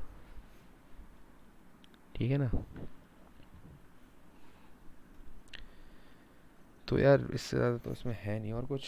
बाकी असैसिनेशन पे तो कोई क्वेश्चन वगैरह भी आते नहीं हैं, पढ़ने हो तो ऐसे ही एक दो कुछ पढ़ना हो पढ़ लेना। असैसिनेशन वाली बात नहीं है यार, ये सिक्योरिटी वगैरह वाले एंगल में भी नहीं आ रहा है, कहीं नहीं आ रहा। पॉलिटिक्स में तुम ऐसे सोच सकते हो कि the assassination will lead to let's say sympathy, दो तरह की। एक तो सिंपैथी इंक्रीज होगी फॉर कांग्रेस, जिसके थोड़े डगमगा तो गए थे इंदिरा गांधी के इमरजेंसी वाले इनिशिएटिव से। सेकंड जो है तुम कह लो सिंपैथी जो है वो गिर भी गई, किसके लिए? तमिलियन श्रीलंका, तमिलियंस के लिए जो श्रीलंका के हैं। क्योंकि अब तुम बोल सकते हो ना, AIDMK DMK अगर कोई भी चीज़ बोले कि ये करो वो करो, कि चुप करो बे, नहीं सुन रहे हम तुम्हारी, देखो हमारा नेता मर गया। ठीक। अब क्योंकि हम ये भी बोल रहे हैं कि राजीव गांधी जो करना कुछ और चाहते थे कर कुछ और रहे थे, इंदिरा गांधी जो करना चाहती थी वही कर रही थी। ठीक है? और नेहरू, सिंपल बात है ना, सोच के देखो नेहरू क्या कर रहे थे, जो करना चाहते थे और जो कर रहे थे वो सेम थे क्या?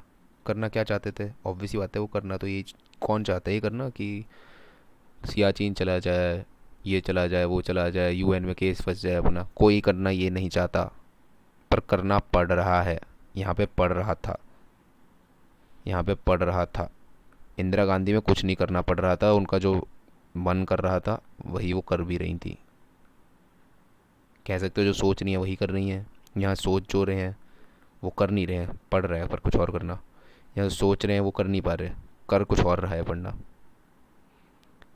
तो हम कह सकते हैं कि तुम यहाँ पे तुम अपना सेल्फ इंटरेस्ट भी एक तरीके से कह सकते हो कि ला सकते हो, घुसार दिया है तुमने। तुम चाहते हो कि मैं यार बाहुबली बनना चाहती हूँ, दिखना चाहती हूँ, तो तुम वो दिख भी रहे हो क्यों, कर भी वही पा रहे हो। राजीव गांधी नहीं चाहते होंगे मैं भी बाहुबली दिखूँ, पर कर ही नहीं पा रहे। राजीव गांधी बल्कि सॉफ्टी टाइप के हैं, पढ़ेंगे लिखेंगे, एजुकेशन कंप्यूटर ये सब होगा, कर रहे हैं न्यूक्लियर को, न्यूक्लियर वेपन की डेवलपमेंट सैंक्शन कर रहे हैं। आर्मी भेज रहे हैं भाई, इंडियन पीस कीपिंग फोर्स का मतलब है तुमने सेना भेज डाली किसी और देश में। बहुत बड़ी बात है ये, कई बार तुम किसी और देश में सेना भेज देते हो तो वो वापस नहीं आती है, राज करने लग जाती है वहीं पर।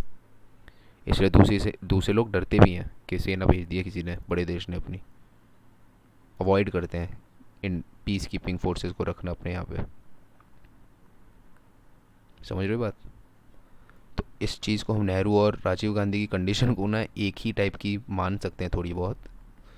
अब नेहरू की क्या है ना, प्रोपोगेंडा बहुत ज़्यादा है, हिंदी चीनी भाई भाई वाला प्रोपोगेंडा, ये सब बिना बात के गाली देनी है लोगों को, राजीव दीक्षित की चीज़ें देख देख के, उल्टी सीधी चीज़ देख देख के, मेक सेंस नहीं करता। From the field of study देखोगे तो जो तुम्हारे इवेंट्स हैं ना वो काफ़ी ज़्यादा इंडियन फॉरेन पॉलिसीज़ के अंदर वो तुम्हारे नेशनल इंटरेस्ट के हिसाब से चलते हैं, नॉट योर पर्सनल इंटरेस्ट। बहुत फ्यू कंडीशंस है जहाँ पे तुम्हारा वही है कि तुम्हारी जो आइडियोलॉजी है जो तुम फॉलो करते हो वही कर भी पाए। Otherwise does not matter what you think, करना वो है जो नेशनल इंटरेस्ट के लिए कर रहे हो। और नेशनल इंटरेस्ट ये नहीं होते हैं कि तुम जो आज कर रहे हो, टुडे कर रहे हो, दैट वो तुम्हें कल मिल जाएगा, नहीं, वो मिलेगा 5 10 15 साल बाद शायद। तुम शायद देख भी ना पाओ वो चीज़ जो कर रहे हो उसके फ्रूट्स। तो इन दोनों चीज़ों को हम बोल सकते हैं कि they were in the ambit of policy of enlightened self interest. Enlightened self interest, enlightened कह लो कि बहुत एक ये नहीं होता नॉर्मल से थोड़ा अलग, जैसे जैसे गॉड होते हैं उनको हम कहते हैं ना दैविक, दैविक शक्ति, दैविक। तो ऐसा नहीं स्वार्थ नहीं है, पर दैविक स्वार्थ है। दैविक स्वार्थ, सेल्फ इंटरेस्ट। सेल्फ इंटरेस्ट यहाँ पे जो बात हो रही है, तो ऐसी बात नहीं है कि सेल्फ इंटरेस्ट पर्सनल बात, ये काइंड ऑफ नेशनल इंटरेस्ट भी बात हो रही है। सेल्फ इंटरेस्ट जैसा तो कुछ है नहीं, ऐसा थोड़ी कि इनको वो मिलता है कुछ कमीशन मिलता है अच्छा काम करके, नहीं। सब नाम रखना चाहते हैं, तो सबका स्वार्थ ये है कि अच्छा काम करेंगे। पर इनलाइटन सेल्फ इंटरेस्ट वो है कि मेरा मन नहीं मार रहा है करने का, पर मुझे करना पड़ेगा in the name of greater good. मेरे पर्सनल जो एथिक हैं, पर्सनल जो मेरा स्वार्थ है, जो मैं मानता हूँ, मुझे मैं सो नहीं पाऊँगा न्यूक्लियर वेपन को सैंक्शन करा के में भी, पर करना पड़ेगा। वाई? क्योंकि responsibility is too big for me. मेरा इंटरेस्ट सिर्फ ये नहीं है, मेरा इंटरेस्ट, मेरा डिसीजन ये है मैं इसके इंटरेस्ट के लिए क्या कर सकता हूँ। ठीक है, तो ये बात हो गई। नरसिम्हा राव भी देख लेते हैं, PV Narasimha Rao.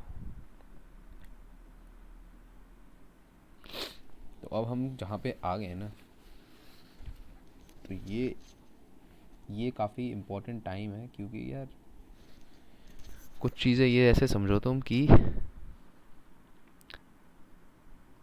Cold war की ड्रामे चल रहे थे बहुत दिनों से, जब से वर्ल्ड वॉर ख़त्म हुई है, जब से इंडिया का बर्थ हुआ है। यूएसए यूएसएसआर के ड्रामे चल रहे हैं। हमें ये करना है कि हमें दोनों के चक्कर में जो टसल चल रहा है इनका बीच में, हमें इसमें फंसना नहीं था, इसलिए हम अलग ही चीज़ पैदा कर दी है। ऐसा नहीं है हवा में आ गई, ये बेस इसके कुछ और थे। जो बेस थे, कह लो कि तुम्हारी इंडियन नेशनल मूवमेंट की आइडियोलॉजीज़, गांधीयन आइडियोलॉजीज, सब इसमें इन्वॉल्व है। नॉन वायलेंस वाली बातें सब आएगा, डीकोलोनाइजेशन हो रहा है, बहुत बड़ी बात है। सोच के देखो ना यार, दुनिया में से दो चीज़ें हैं, कॉलोनी और कॉलोनी करने वाले। और इसके अंदर एक कॉलोनी है जो आज़ादी प्राप्त कर लेती है अपने आप ही, अपने दम पे, लड़ लड़ के भी नहीं, बस नॉन वायलेंस से। ये एक ना प्रूफ ऑफ कंसेप्ट होगा कि दिस इज़ पॉसिबल। नहीं तो समझ के देखो ना, ये चीज़ कभी किसी ने देखी नहीं है होती हुई। अच्छा, बिना लड़े आज़ादी प्राप्त कर ली, ये हो सकता है? How weird is that. मतलब यूएसए के लोग पागल थे। एक तो वो कॉलोनी भी नहीं थे, नाम के कॉलोनी थे। एक, यार देखो कॉलोनी में भी ना दो तरह की हैं। Let's say this is place one. अब एक है कि मैं यहाँ का एक आदमी भेज के यहाँ भेजा रहा हूँ प्लेस टू पे, लेट्स से इंडिया। अब ये एक आदमी यहाँ आके सबको बेवकूफ़ बना के रख रहा है, इनको इतना लाचार कर देगा कि बाकी सारे के सारे इनके इस आदमी पे डिपेंडेंट हो गए। अब ये आदमी मेक श्योर कर रहा है कि यहाँ के सारे लोग काम करके जो भी बनाते हैं वो यहाँ भेज दें, और यहाँ के लोग क्या कर रहे हैं, मज़े। तो इनका आदमी कितना यहाँ पे ऑपरेट कर रहा है, एक एक आदमी इतने सारे लोगों पे काम करवा रहा है। दूसरी तरीके की कॉलोनी होती है कि तुम गए, तुमने वहाँ पे जो लोग रहते हैं ना उनको इधर उधर कर दिया, साइड में अपने जगह बना ली, और वहाँ पे अपने लोग यहाँ से यहाँ भेज दिए बहुत सारे। अभी शुरू में तो यहाँ पे चीज़ें भेजते रहेंगे, बट 3 4 5 जनरेशन के बाद ये लोग ना यहीं के हो जाएंगे जहाँ के हैं। ये बोलेंगे इतनी दूर है वो जगह, हम क्यों वहाँ पे शेयर करें। क्योंकि रिसोर्सेज की बात है, ये यहाँ के रिसोर्सेज शेयर नहीं करना चाहते अपने इतने, क्यों यहाँ पे और भी लोग हैं, क्यों करूँ इतने सारे लोगों के साथ रिसोर्स शेयर, मुझ पे कम पड़ेगा, ये बात है। ठीक है ना। तो अब जब ये सारी चीज़ें तुम इस एम्बिट में लोगे कि यार तुम वन ऑफ द फर्स्ट क्या फर्स्ट ही हो यार जो डी कॉलोनी हो रही है, तो तुम्हें पता है कि मैं कौन बन सकता हूँ, मैं राजा बन सकता हूँ उन सारे के सारे कॉलोनीज़ का जो आज भी कॉलोनीज़ हैं। मैं उनको एक मार्गदर्शन दे सकता हूँ। मार्गदर्शन तुम तब देते हो जब तुम कुछ प्राप्त कर लेते हो, या फिर तुमने एक बहुत बड़ी लड़ाई प्राप्त करी होती है, just like let's say UPSC. ठीक है, you win, you lead, you lose, you guide. तो यही तो चल रहा है इसमें, और क्या है। ठीक है, तो नॉन अलाइनमेंट मूवमेंट में भी यही चीज़ तुम्हें देखनी है कि ये तो चीज़ तुम स्थापित कर रहे हो जस्ट एज अ प्लेटफॉर्म कि भाई मैं लीड करूँगा, मार्गदर्शन करूँगा, लोगों का करूँगा, अफ्रीकन कॉल अफ्रीकन स्टेट्स का करूँगा, ताकि वो भी हमारी तरह बन सकें, एक्सपीरियंस शेयर करेंगे। प्लस हम तो भैया अचानक से नेशन स्टेट एक बनाने वाले हैं, डेवलप करने वाले हैं हम। तो हम जो जो एक्सपीरियंस गेन करेंगे कि how to make a nation in, let's say किताबें नहीं आती, पतला कैसे होना 40 दिन में, how to crack IIT JEE in 40 days, उसी तरह से how to build a nation, तो हम जो जो एक्सपीरियंस गेन कर रहे हैं we will share that also. अच्छा खासा बना रखा है। मार्गदर्शन करने से क्या होता है, अगले को पता होता है स्टेप क्या फॉलो करने हैं जीतने के लिए। मार्गदर्शन करने वाला है उसका क्या फ़ायदा होता है, उसको एक सेंस ऑफ पर्पस, और उसको भी एक ना एक रिस्पॉन्सिबिलिटी मिल जाती है, जब तक मुझे पता नहीं चल रहा आगे कहाँ जाना है तब तक मैं पीछे वालों को मदद कर रहा हूँ। ये वाली बात। इवेंचुअली धीरे धीरे ये सब करते करते कुछ ना कुछ फिगर आउट हो जाएगा कि कहाँ जाना है आगे। नेक्स्ट। ठीक है, अब सोचो, जो चीज़ मैंने बोली नॉन लैंग्वेज मूवमेंट की, इसमें कहीं भी कोई रेलेवेंस इस बात का है कि यूएसए और यूएसएसआर की बात में नहीं पड़ना, की लड़ाई में नहीं पड़ना। इसके बेसिस ये भी हैं, पंचशील का डॉक्यूमेंट, तुम्हारा जो एग्रीमेंट साइन हुआ चाइना के साथ तिब्बत मैटर पे। ये सोचो फिर से क्या पॉइंट कह रहा हूँ, डीकॉलोनाइज, लीड, ये वाली बातें चल कर रही हैं। दर्शन, मार्गदर्शन, एक प्लेटफॉर्म जहाँ पे तुम एक लीडर की तरह लगते हो, जहाँ पे तुम्हें पीछे वाले फॉलो कर रहे हैं। क्या इस बात से कोई रिलेशन है कि यूएसए और यूएसएसए की लड़ाई में नहीं पड़ना? लेट्स से रिलेशन तो है, it is a good platform कि तुम इससे जुड़ के बोल सकते हो भैया ना मैं इसका समर्थन में हूँ ना मैं इसके समर्थन में हूँ, but at the same time तुम ये नहीं कह सकते हो कि नेसेसरी कंडीशन है ये दोनों, कि इन दोनों की लड़ाई चले तो ही इसका कुछ वजूद है। क्योंकि रेलेवेंस के क्वेश्चन ना 2-3 बार यूपीएससी पूछ चुका है, रेलेवेंस वाले क्वेश्चन, कि अब यूएसएसआर तो रहा नहीं, 1989 के अंदर ख़त्म हो जाएगा मान लो, ये 90s की बात है, ये 92 91 ये वाली बातें ये नरसिम्हा राव की। तो इसका क्या मतलब है कि कुछ खास ऐसे वो नहीं है ना रेलेवेंस वाली बात, कि यूएसए हो ना हो उससे कोई मतलब नहीं है। पॉइंट इज ये तो कुछ और एक अलग भी चीज़ भी तो प्रोवाइड कर रहा है बहुत important, it is giving you a leadership role. नहीं तो तुम हो कौन, कुछ भी नहीं हो, पर तुम्हें लीडरशिप रोल मिल गया है एक बहुत बढ़िया, तुम्हारे एक्सपीरियंसेस की वजह से। The experience of Indian national movement से लेकर the experience of how to do things peacefully, how to resist जो भी प्रेशर होता है कि तुम अंदर से ही डीस्टेबलाइज हो जाओ। अब जैसे सूडान है, तो सूडान बन गया देश, फ़ायदा क्या हुआ, साउथ सूडान नॉर्थ सूडान लड़ाई आज तक civil war. How to hold it, keep it together, how to balance everything, how to make sure के अंदर कितने लोग हैं उनके सारे पर्सपेक्टिव हर्ड हों, उनके ग्रीवेंसेस कंसर्न्स रेस हो जाएं और उनको तुम सॉर्ट भी कर दो। ठीक है ना, तो ये वाली चीज़ तुम नोट कर सकते हो, नैम के ऊपर अपना एक बनाते रहो, क्योंकि नैम 3-4 बार है सिलेबस में तुम्हारे इंटायर, तो बार बार कोई पॉइंट नहीं बनता है अलग अलग से नैम पे जाके मैं बात करूँ। ठीक है, तो एक शीट जो नैम की बनाई है उस पर ये वाली चीज़ें लिख लिया करो कि नैम के रेलेवेंस वाले क्वेश्चन है तो उन पे क्यों क्यों कैसे कर सकते हो लिख सकते हो। ठीक है ना। तो यार नरसिम्हा जी का जो टाइम है ना वो ऐसा टाइम है जहाँ पे तुम्हारा पूरा का पूरा इंटरनेशनल ऑर्डर जो है ये चेंज होने पे लगा हुआ है। इंटरनेशनल ऑर्डर मतलब दुनिया अगर बाहर से पिक्चर देखोगे तो ऐसी लगेगी कि let's say Dharma production presents international relations starring USA and USSR. ठीक है, सपोर्टिंग एक्टर्स कनाडा, यूके, ये वो सपोर्टिंग एक्टर्स जो भी है गया, कजाकिस्तान, यूक्रेन, इंडिया। ठीक है, अब इंडिया है नहीं इधर, इंडिया यहाँ पे बीच में, अब ये कौन है समझ लो ना, ये पूरी जो पिक्चर चल रही है उससे बहुत ही अलग कुछ है ये इंडिया और नॉन लैंग्वेज मूवमेंट। ये कूल चीज़ लग रही है, अलग से लग रही है, यूनिक सी, कि एक्टर एक्ट्रेस सपोर्टिंग एक्टर ये अलग ही है कुछ। अब सोचो अब ये नहीं है तो फिर ऐसे थोड़ी है ये, फिर अब ऐसे हो गया। और अब क्या दिख रहा है, ये तो भैया बड़े तगड़ी चीज़ है, अब ये है बिल्कुल कमज़ोर। तो मतलब अगर पहले वाली कंडीशन में, पहले वाले केस में चले जाओगे तुम, कौन से पहले वाले केस में, ये वाला केस, इस केस के अंदर लेट से हाइपोथेटिकली यूएसए इस पे अटैक करके इसको ना दबा के मार देना चाहे पूरे यूनिट को एनएम वाले, तो तुम्हें पता है ना कि यूएसएसआर जो है रुकेगा नहीं, वो आएगा, सपोर्ट करेगा और इस पे लड़ाई करने का उसको मौका ढूंढेगा, पीटने की कोशिश करेगा। यही तो बात हो रही है मौक़ों की। एक दूसरे को नीचा दिखाना है इन दूसरे को, ताकि बोलें दुनिया एक ही बाहुबली है दुनिया का।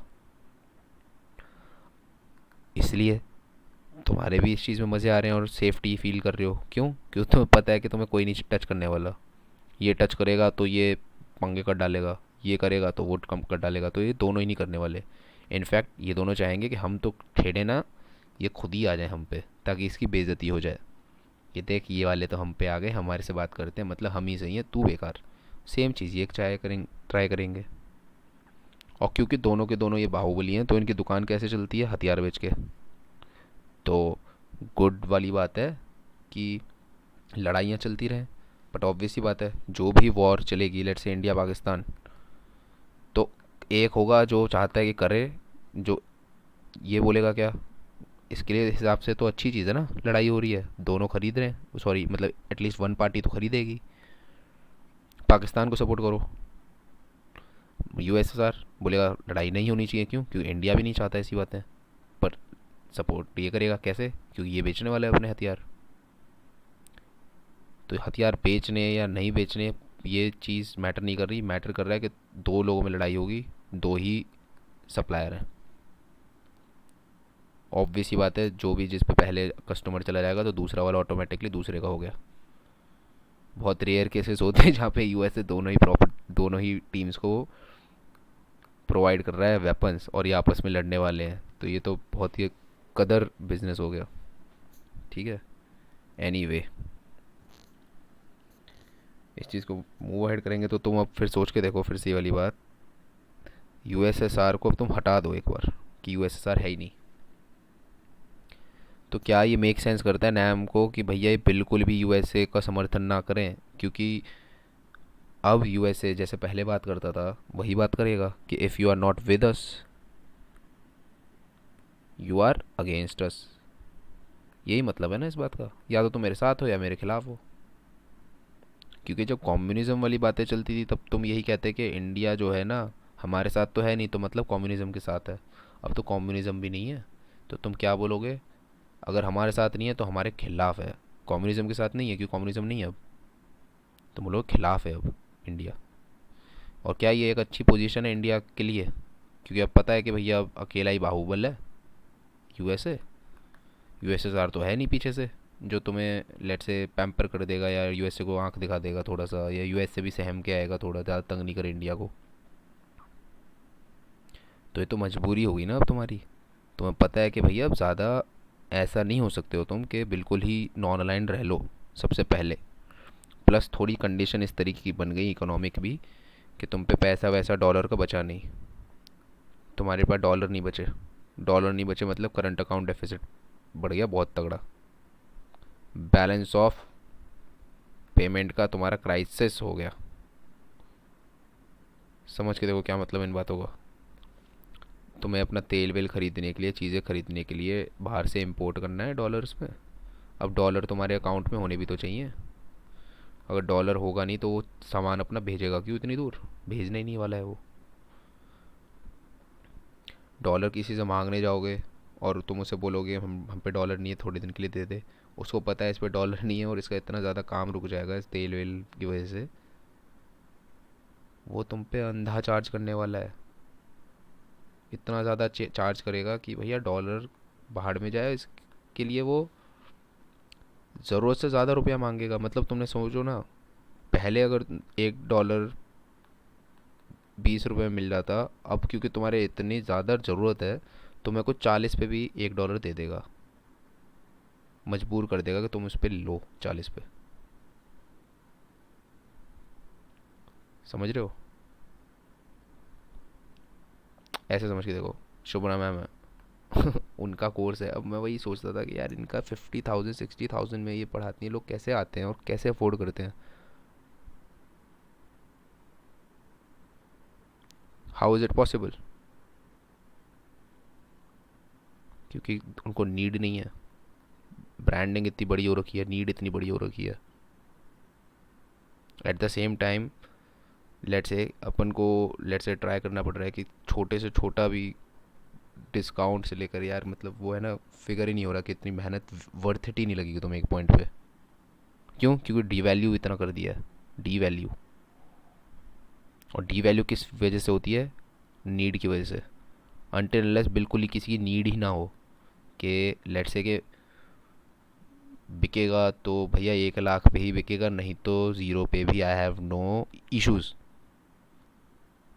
जब ऐसी स्थिति आ जाएगी कि आई हैव नो नीड, तो ही बैलेंस हो सकता है, प्राइस स्टे कर सकता है, अदरवाइज नहीं करेगा।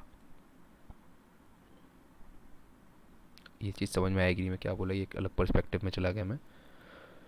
पॉइंट इज, ज़रूरत जो है ना, अगर किसी को पड़ जाए ज़रूरत, बेसिकली सप्लाई डिमांड वाली बात है यार। सप्लाई है, डिमांड नहीं है, तो चीज़ जो है उसके रेट नीचे आएंगे। डिमांड अगर बहुत ज़्यादा है, सप्लाई ज़्यादा है या नहीं है कि फ़र्क नहीं पड़ता, पर बात है डिमांड बहुत ज़्यादा है तो ठीक है, मतलब मोस्टली तुम अपने आप ही सप्लाई को ना कम कर दो तो रेट बहुत ज़्यादा हो जाएगा। ठीक है, एनी हाउ, ये कार्टेल से समझ सकते हो तुम। रशिया के जो ओपेल वाले कार्टेल है ना, लेट्स से कि शुभ्रा मैम का समझ लो, big name, heavy names, and let's say limited रखो supply. Limited supply means supply कम रखी है, डिमांड बहुत ज़्यादा है, prices escalate. And let's say the beginners, the initial जो आज से 20 ईयर्स बैक वाले शुभ्रा मैम्स, ठीक है, डिमांड है नहीं, डिमांड है नहीं, सप्लाई सेम सप्लाई है, जैसी वो सप्लाई है वही सप्लाई है, सेम सप्लाई, बस डिमांड में चेंज करना है और कुछ नहीं है। डिमांड की गेम है। एनीवे ये तो मेरे को लग रहा है मैं खुद को ही समझ गया एक तो चीज़ ही। उसी तरह से अब तुम्हारे तेल और रुपए और डॉलर वाली चीज़ें थी, बैलेंस डी बैलेंस हो गया काफ़ी ज़्यादा। ठीक है, अब क्या ऑप्शन क्या बचेगा इंडिया के पास? कुछ खास ऑप्शन बच नहीं रहे हैं सच।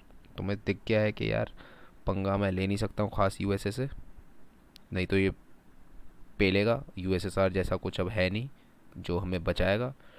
सबसे इम्पोर्टेंट बात जो है, यूएसएसआर है ही नहीं, तो मतलब हमारे पास वो चीज़ नहीं रह गई अब। 1971 की फ्रेंडशिप एग्रीमेंट जो था, वैसे भी वो 30 साल का ही था, 81 91, तो ठीक है अभी ख़त्म नहीं हुआ था, बट स्टिल वो जिस एंटिटी के साथ साइन हुआ था ना, वो एंटिटी बचा नहीं। पॉलिटिकल वैक्यूम बना पड़ा है, कुछ समझ नहीं आ रहा किससे जाके बात करें, क्योंकि हमारे तो डिफेंस की जो डील्स हैं या डिफेंस लेट से सप्लाई है, ऐसा है ना कि हर 50 दिन में मेरी गोलियां ख़त्म हो जाती हैं, मुझे हर 50 दिन में मेरे को बंदूकों में गोली चाहिए। कौन देता है जी? यूएसएसआर देता है, पर यूएसएसआर तो है ही नहीं। और ये फिर कौन देगा? 50 दिन होने को आ गए, बंदूकों में मेरी गोली ख़त्म होने वाली है, क्या करें? और उन बंदूक में कोई और गोली नहीं जलती, लेट से कि ऑल आउट है, ये ऑल आउट है। अब इसमें तुम ऑल आउट जो रीफिल बनाता है वही तो डाल लोगे, कोई भी डाल लोगे। अब बोले कंपनी बंद हो गई तो फिर क्या करोगे? वो डब्बा वेस्ट हो गया ऑल आउट वाला।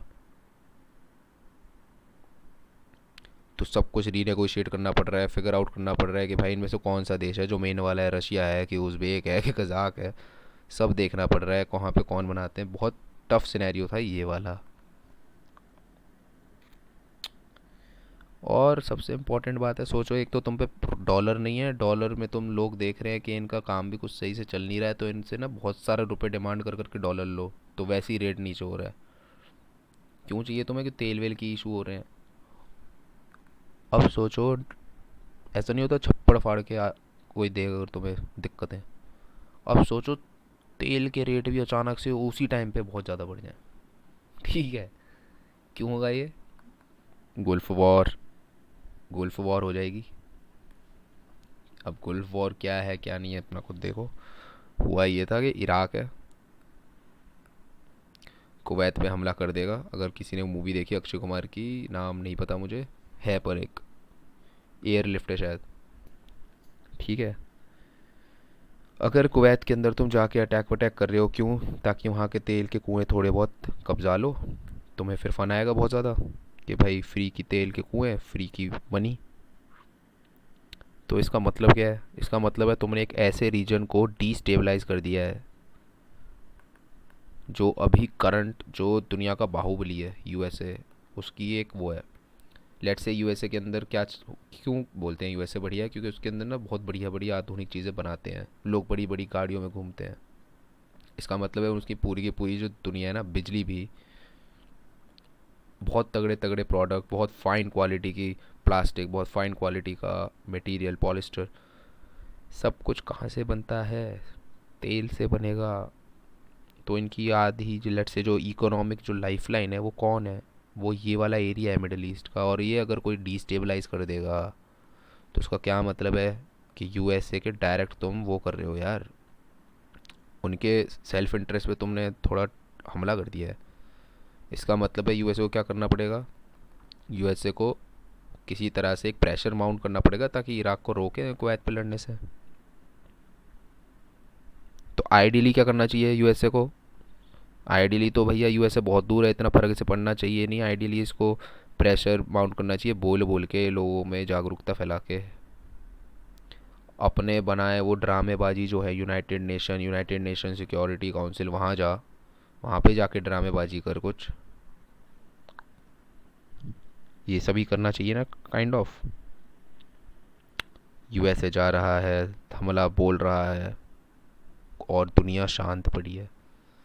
पूरी की पूरी दुनिया में कोई कुछ नहीं कह पा रहा।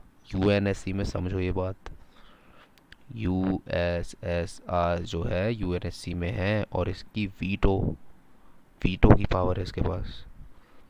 अगर ये अपने आप यूनिलैटरली अपनी मन से अपने आप ही कुछ हरकत कर रहा है, ये यूएसएसआर पहला देश होना चाहिए काइंड ऑफ जो वीटो दे दे। अब इसकी जगह अगर रशिया भी ले लेता है, वीकर है ऑब्वियसली बात है, क्यों साइज ही छोटा है, बट ये इस बात को कंफर्म दे रहा है कि इन्होंने वीटो नहीं दिया, मतलब ये काइंड ऑफ लेट से एक्नॉलेजमेंट है। ये एक्नॉलेज कर दी ना इस बात को कि हाँ भैया हम भी तुम्हारे आगे सर झुकाते हैं, यू आर द बाहुबली। अब जब तुम ये समझ लोगे ये वाली बात कि हाँ भाई बाहुबली वाला कंसेप्ट समझ में आ गया, ये तो लेजिटिमाइज भी हो गया, और ये हमने क्या कर दिया, अब एक्नॉलेज भी करके देख लिया। एक्नॉलेज कैसे करके देख लिया? क्योंकि कुछ बात ही नहीं हुई, अकेले जाके इस तो सब कुछ करके आ गया उधर इराक में, कोई कुछ नहीं कर पाया। और ऐसी चीज़ में अब इंडिया ऑब्जर्व कर रहा है कि यार हम कहाँ फंस गए।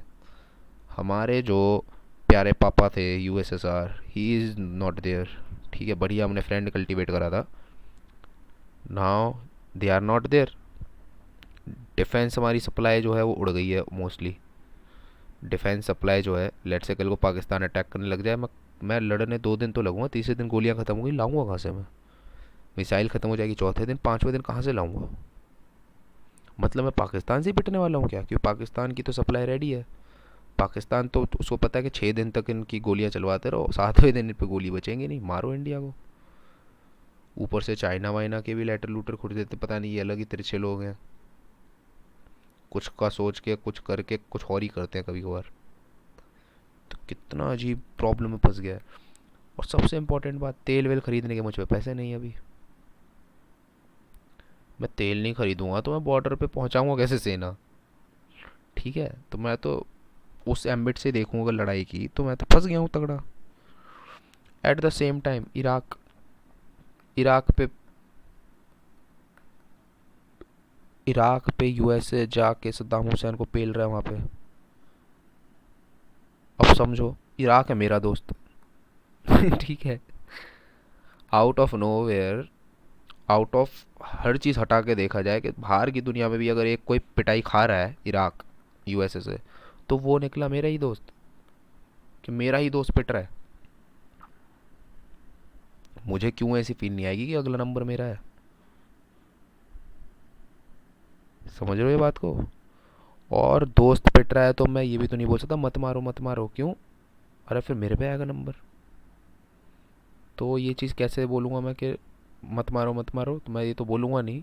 तो मैं क्या करूँगा, मैं डिलेड रिस्पॉन्स दूंगा जब यूनाइटेड नेशन के अंदर ये पूरी की पूरी कि भैया क्या पोजीशन रखनी चाहिए इराक के लिए, तो हमें दिख गया कि भैया जब कोई वीटो भी नहीं कर रहा, मतलब वही चलना है ना जो यूएसए चाह रहा है, तो मैं रिस्पॉन्स दूँ नहीं दूँ, क्या करूँ क्या नहीं करूँ। अच्छा, इराक के हम दोस्त क्यों हैं, ये बात समझ में आ गई ना, हमने लास्ट क्लास में शायद डिस्कस करा था।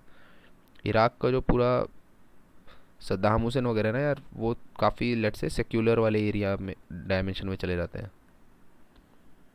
मतलब उनका कुछ ऐसा नहीं है कि इस्लाम इस्लाम इस्लाम, ऐसा नहीं है मतलब ऐसा मेन उनका प्रायोरिटी नहीं है कुछ। तो सेक्युलर है, वो बात समझते हैं उनका, क्योंकि बिना उसके ही चल जाता है। प्लस ये ओआईसी का मेंबर नहीं था शुरू में, नॉन अलाइनमेंट मूवमेंट कर रहा है, और कश्मीर के लिए ना हमेशा फेवर में रहा है इंडिया के, इराक। तो हमें पता है कि यार कश्मीर मुद्दे के लिए Iraq is very very important for us. कैसे कर सकते हैं हम ये चीज़? तो काफ़ी असमंजस है ये जिसके अंदर फंस गए। ठीक है, तो तुम्हें दिख रहा है कि कुछ स्केप दिख नहीं रहा है, घूम फिर के ना तुम्हें इवेंचुअलिटी दिख रही है कि किधर हमें जाना है। ठीक है, क्योंकि जो एरा है वो कौन सा चलने पड़ा है बाहर की दुनिया में, यूनिपोलैरिटी का, ओनली वन पोल नाउ। ठीक है, तो इस चीज़ को हम पूरी चीज़ को बोला जाते हैं इंटरवेंशन ऑफ यूएसए इन तुम्हारा जो भी है मिडिल ईस्ट या फिर गल्फ वॉर में। ये एक सेकंड होल्ड कर लेता, गला दुख गया। तो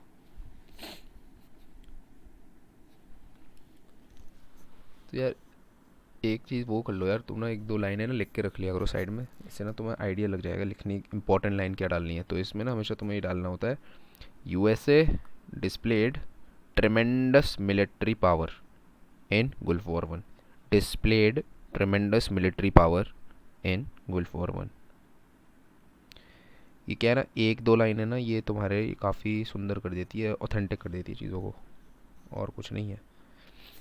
अब समझो क्या है, तुम्हें पैसा चाहिए, तुम्हें डिफेंस सामान चाहिए, पैसा चाहिए, और तुम्हें ना थोड़ा ना चाह के यूएसए को ना पैम्पर करना पड़ेगा, तुम्हें थोड़ा करना पड़ेगा, ताकि ऐसा ना हो ये पुरानी बात होगा या कुछ कुछ का बदला लेने लग जाएगा कल को उतर के। ये बात समझ में आ रही है? पैम्पर कैसे करोगे किसी को कि वो जो चीज़ चाहते हैं उसमें हाँ में हाँ मिला दो। पैसा कैसा मिलेगा? जो चीज़ चाहते हैं थोड़ी हाँ में हाँ मिला दो। ये इकलौती चीज़ है डिफेंस का मटेरियल, ये कैसे मिलेगा? ये मिलेगा पैसे से। तो 1 2 3 डिफेंस वाली चीज़ के लिए प्री रिक्विजिट है 1, तो मतलब 1 पहले होना चाहिए 2 से। और जो पैसा है वो मिलेगा तभी जब पैम्पर करोगे, 3 करोगे। तो बेसिकली तुम्हें करना क्या है, 3 ही करना है, चाहे 2 बोल लो या 1 बोल लो, कर तुम एक ही चीज़ रहो, पैम्पर करना है तुम्हें। और पैम्पर कैसे होता है कोई भी, जब उसका फ़ायदा हो, उसको बढ़िया फील आ रही हो, मालिश कर रहे हो भाई किसी की सर पे, अरे उसको मज़ा आ रहा है, तुम्हें आ रहा है, तुम्हें कैसे आ रहे हैं, उंगलियों में दर्द तुम्हारे हो रहा है, सर में उसको मज़ा आ रहा है। पैम्परिंग में दूसरों को थोड़ा फन देना है। अब बट ये ऐसा तो है नहीं कुछ कि लेट से ज़ीरो सम गेम तो है नहीं कि सिर्फ एक का फ़ायदा का मतलब है कि तुम्हारा नुकसान हो, ऐसे गेम नहीं है ये।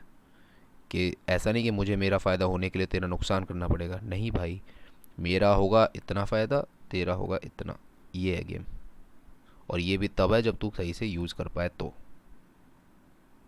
और जब ये चीज़ समझोगे तो तुम कह सकते हो कि यूएसए क्या बोलेगा, यूएसए बोलेगा यार देख मैं हूँ एक व्यापारी देश, मैं हूँ चीज़ें बेचता बनाता, तो बनाता तो मैं बहुत बढ़िया हूँ, बेचता मैं और भी अच्छा हूँ, तो मुझे अपने अब लोगों के ना, अपने लोगों के घर आने दे ताकि मैं आके बेच पाऊँ चीज़ें। प्लीज़, प्लीज़ भी नहीं, ये करेगा तो फिर मैं तेरी मदद करूँगा, फिर मैं पैसे भी दूंगा। पैसों के और भी 10 तरीके होते हैं, एफडीआई फूफडीआई सब लाएंगी, सब लाएंगे, एफपीआई वूफपीआई सब आएगा, दुनिया भर का सब बहाऊंगा। ये करना पड़ेगा। वर्ल्ड बैंक तेरे को पैसा दिया करेगा, आईएमएफ पेल के पैसा दिया करेगा, दे रहा है और देगा, बढ़िया देगा। तुम्हारी बैंक परफॉर्मेंस अच्छी नहीं है, बैंक रिपोर्ट अच्छी नहीं है, क्रेडिट हिस्ट्री अच्छी नहीं है, कोई नहीं, तब भी देगा, कोई टेंशन नहीं है, टेंशन ना लो। दबा लिया गया इंडिया। इस चीज़ को पूरा जो बोलते हैं हम एलपीजी रिफॉर्म्स, लिबरलाइजेशन, ठीक है, ग्लोबलाइजेशन वाली चीज़ें शुरू हो गई। तो इसके अंदर जो अगर तुम पॉलिसी देखोगे पीवी नरसिम्हा राव की, तो तुम कह सकते हो काफ़ी ये अडेप्ट कर रहे हैं। ये मतलब एक ऐसा तो नहीं है कि इन्होंने फिगर कर रखा है, ऐसा नहीं कि इन्हें पता था इधर आना है, ये हो रहा है। ये बाहर की दुनिया, लेट से इंडिया है, तो बाहर में जो कुछ हो रहा है ना वो अचानक से कल्मिनेट हो रहा है, और इंडिया में जो स्थिति अंदर थी अस्थिरता कि भैया हमसे ना संभले जाएंगे ऐसे इतना, तो उसकी वजह से ना थोड़ा इंडिया को change in your foreign policy एक स्टैंड लाना पड़ा। जो तुम पहले सोच रहे थे कि हमें ज़बरदस्ती के सबसे रिलेशन नहीं मेंटेन करके रखने, अब तुम हर जगह चाहोगे कि एम्बेसी खोल के रखो, वहाँ पे ज़बरदस्ती के ज़्यादा बातें शुरू करो, ज़्यादा अभियान शुरू करो, ज़्यादा रिलेशन डेवलप करो ताकि व्यापार कर पाओ। तुम चाहोगे बॉर्डर वॉर्डर अब कम हो, ठीक है, रीजनली इंटीग्रेट हो, ठीक है, तुम खुद चाहोगे अब के सार्क वार्क वाली चीज़ें जो हैं और अच्छे से विकसित हो, बहुत बढ़िया कुछ कुछ हो, पिमस्टेक विमस्टेक सब को चाहते हो अब तुम, ठीक है। तो फटाफट से अब देख लेते हैं कुछ इंपॉर्टेंट इंपॉर्टेंट पॉइंट एक स्ट्रक्चर में, कहानी तो बहुत हो गई। तो तुम्हारा गुल्फ वॉर वन एक काफ़ी इंपॉर्टेंट पॉइंट रह लेगा, इस पे इराक रह लेगा काफ़ी इंपॉर्टेंट पॉइंट, ठीक है।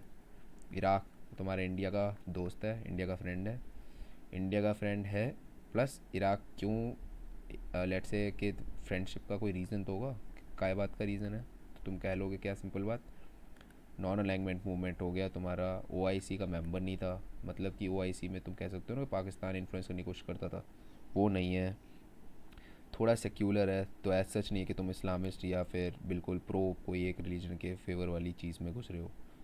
और ये काफ़ी इंपॉर्टेंट चीज़ है क्योंकि मिडल ईस्ट वाली जैसे एरियाओं में इराक एक सेक्युलर सा रीजीम हो, बड़ा काफ़ी कूल लगता है सुनने में। देन एक favourable position on your Kashmir issue, ये तो काफ़ी अच्छी चीज़ है इंडिया के लिए, ठीक है। बट ऑब्वियसली इसका कुछ फ़र्क नहीं पड़ेगा क्योंकि तुम्हें दिख रहा है USA is the only one. Domestic issues तुम्हारे कौन से हैं, तुम्हारे वही कि बैलेंस ऑफ पेमेंट क्राइसिस है, डॉलर ख़त्म हो गए हैं इंडिया में proper, no dollar any more, approximately वैसी सिचुएशन हो गई। तो तेल कैसे आएगा, तेल नहीं आएगा तो कहाँ फंस जाओगे। ऊपर से जो तुम्हारे लेट्स से कि जो पेट्रोनेज थी, पेट्रोनेज ये होता है ना जैसे किसी का बाप कसाया है टाइप वाली बातें, तो वो उड़ गया था, कौन था, यूएसएसआर।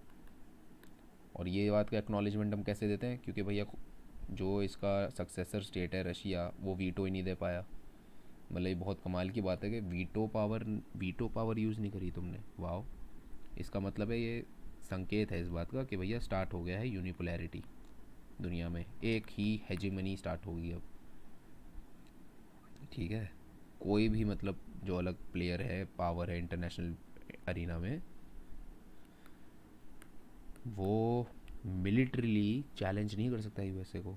इसका मतलब है कि भैया चुपचाप से अब आ जाओ एम्बिट में, जो चाह रहा है यूएस उस हिसाब से कर लो कुछ दिन एटलीस्ट, अभी कोई ऑप्शन नहीं है।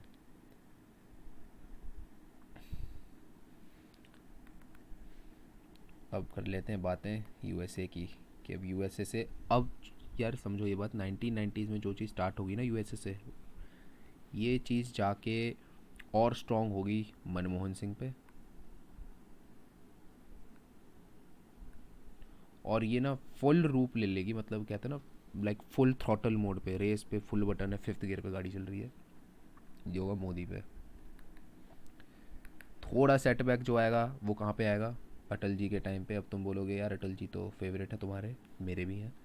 प्रॉब्लम ये है कि नेसेसिटी ऐसी थी कि 1990 लेट से 8 में ना बॉम्ब टेस्ट कर दिया, इंदिरा गांधी जहाँ रुक गई थी कि हम न्यूक्लियर वेपन नहीं बनाएंगे, ये चीज़ राजीव गांधी जी ने सैंक्शन कर दी थी कि हम, लेट से वो चाहते नहीं थे बट उन्होंने कर दी थी, सैंक्शन करनी पड़ी थी, क्यों, क्योंकि उनको डर था कि पाकिस्तान भी अब शुरू कर चुका और उसका नहीं पता ना कहाँ तक रुकेगा, वो तो बना के ही मानेगा न्यूक्लियर वेपन।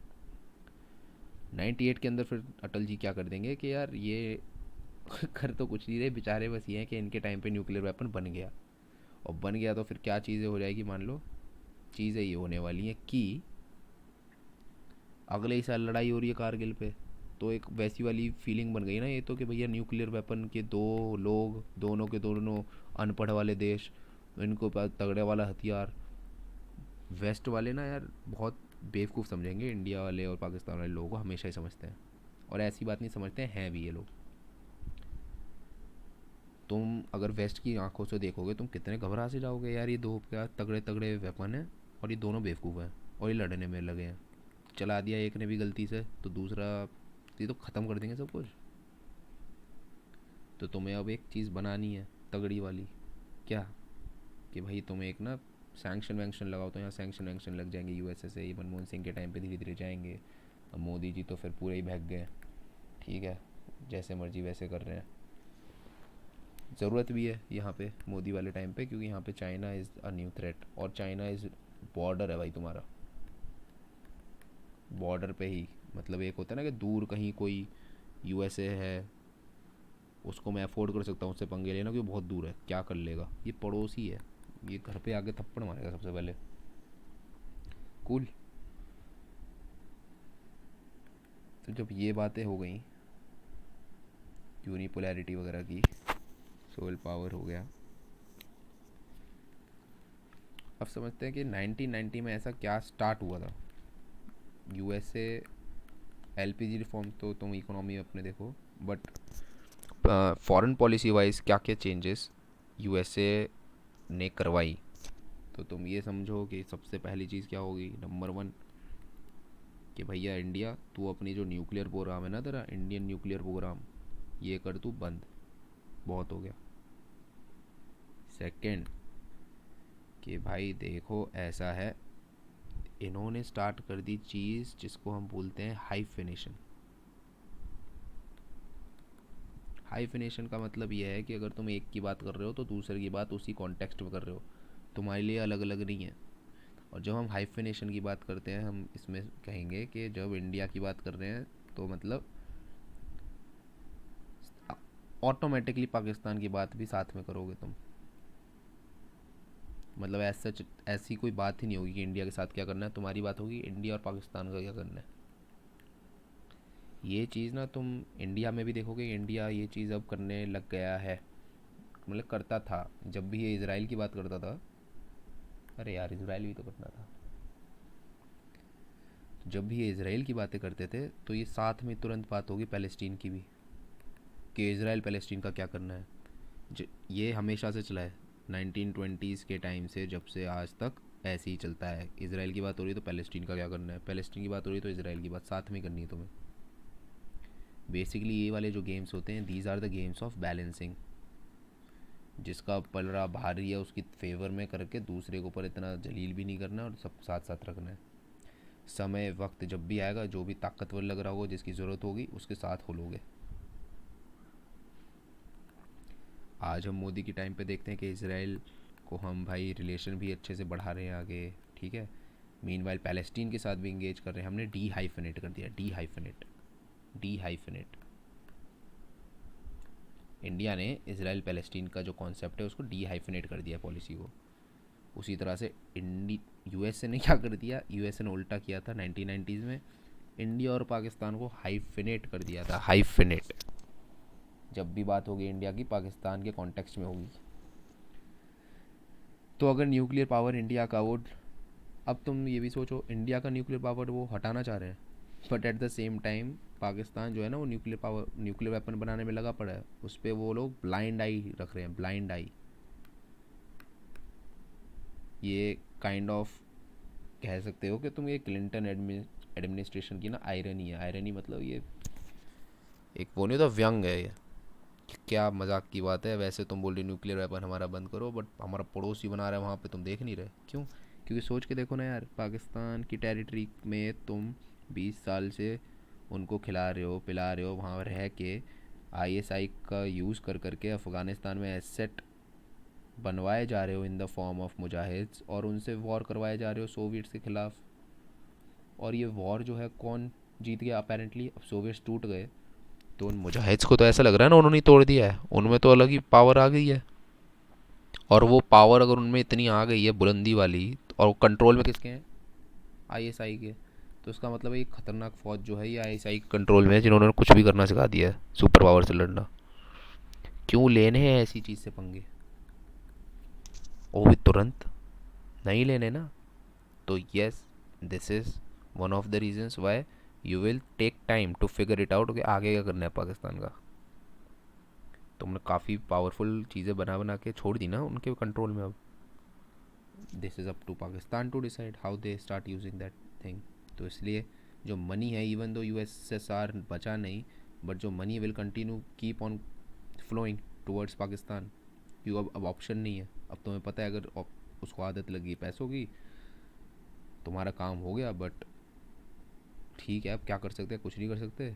अपार शक्ति दे दी, पावर दे दी, अब बस करते रहो कंटिन्यू जब तक समझ नहीं आता क्या करना है आगे। इस चीज़ को हाइफिनेशन में एजेंडा क्या रहेगा यूएसए का? यूएसए की उस टाइम पे था क्लिंटन, क्लिंटन एडमिनिस्ट्रेशन। ये बुश के पापा बुश, बुश के पापा बुश के बाद क्लिंटन, क्लिंटन के बाद बुश, छोटा बुश। तो जो क्लिंटन एडमिनिस्ट्रेशन है ना, ये अड़ियल था, ये पगला गए थे। और इनको था कि भैया पाकिस्तान और इंडिया को ना इक्वल करके ही मानूंगा मैं, equal in the terms of दोनों पे इक्वल शक्ति। तो उनको ज़बरदस्ती चाहिए कि अगर इंडिया के पास थोड़ा है या न्यूक्लियर वाली चीज़ें, तो पाकिस्तान पे भी बढ़िया वाला हो जाए। इंडिया अगर इतना तगड़ा है, इतना पैसा छापता है, मैं ज़बरदस्ती कुछ करा दूँ, या तो इसके बढ़वा दूँ या इसके खर्चवा दूँ।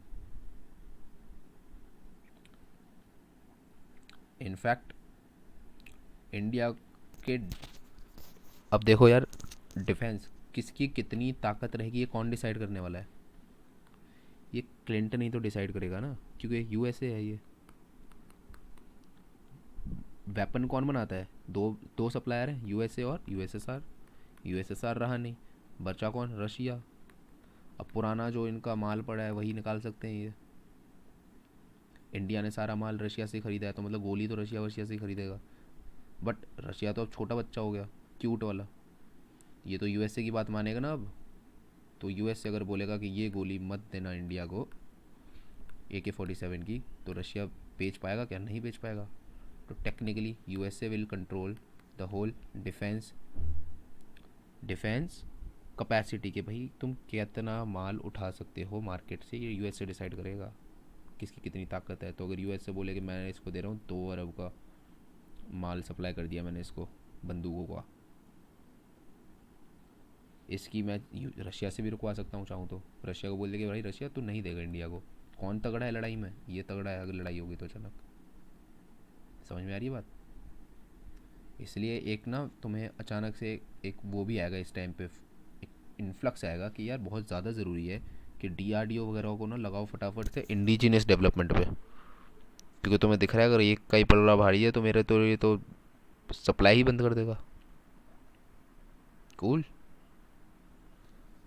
ये वाली चीज़ अगर हो गई, एक चीज़ मैं और बता देता हूँ, क्योंकि कहीं ना कहीं तुम पढ़ोगे फिर बोलोगे बताया नहीं है मैंने। कुछ है नहीं एज सच, बट एक ना यार, यूएसए की